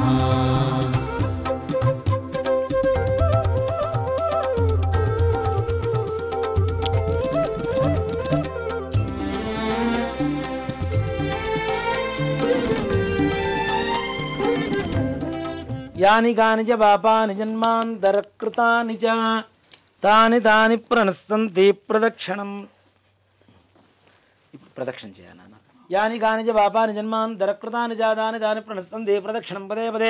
పాపోహం పాపకర్మాహం పాపాత్మా పాపసంభవః త్రాహి మాన్ కృపయా దేవా శరణాగతవత్సల అన్యథా శరణం నాస్తి త్వమేవ శరణం మమ తస్మాత్ కారుణ్యభావేన రక్ష రక్ష గణాధిప. ఆత్మ ప్రదక్షిణ నమస్కారాన్ని సమర్పయామి. ఛత్రమాచ్ఛాదయామి చామరం వీజయామి నృత్యం దర్శయామి గీతం శ్రావయామి ఆందోళికానారోహయామి గజానారోహయామి అశ్వానారోహయామి సకడానారోహయామి సమస్తరాజోపచార శక్త్యోపచార భక్త్యోపచార పూజాం సమర్పయామి. యస్మృత్యాజనాముక్త్యదపయాక్రియాషు యూనం సంవృతాం యా సుజ్యం దేదముచ్యుతం చెప్పండి. మంత్రహీనం క్రియాహీనం భక్తిహీనం గణాధిప యత్పూజితం మయా దేవ పరిపూర్ణం తదస్తుతే. చేతులు నీళ్లు వేసుకొని నీళ్లు అక్షతులు ఆ ప్లేట్లో వదిలిపెట్టేసేయండి అమ్మ. అనేన ధ్యానావాహనాది షోడశోపచార పూజయాజ అష్టోత్తర శతనామార్చనే అవసరణ వ్యత్యాస భగవాన్ శ్రీ వరసిద్ధి వినాయక స్వామి దేవతా సుప్రీతా సుప్రసన్నా వరదా భవతు. అస్మిన్ గ్రామే స్థితానాం ప్రజానాం బ్రాహ్మణాది సర్వవర్ణానాం భక్తజనానాం చ వ్యాధి చోర దుర్భిక్ష అతివృష్టి అనావృష్టి రాజబాధాది సర్వోపద్రవశాంతిరస్తు. అయం గ్రామం సుభిక్షం భవతు అయం దేశం సుభిక్షం భవతు. సర్వే జనాః సుఖినో భవంతు సమస్త సన్మంగళాని భవంతు. సత్యాః సంతు యజమానస్య కామాః రోచనో రోచమానః శోభనః శోభమానః కళ్యాణః బ్రాహ్మణవాక్స్యం సత్యోస్తు తథాస్తు. శ్రీ వరసిద్ధి వినాయక స్వామి దేవతా ప్రసాదం యజమాన్యస్య శిరసా గృహ్ణామి. ఓం పర్యాప్త్యానంతరాయాయ సర్వస్థోమోతిరాత్రముత్తరమహద్భవతి సర్వస్యాప్యై సర్వస్యతిథ్యై సర్వమేవ తేన ఆప్నోతి సర్వం జయతి. శ్రీ వరసిద్ధి వినాయక స్వామి దేవతానుగ్రహ ప్రసాద సిద్ధి ద్వారా సకల కార్యేషు సర్వత్ర దిగ్విజయతా ఫల సిద్ధిరస్తు.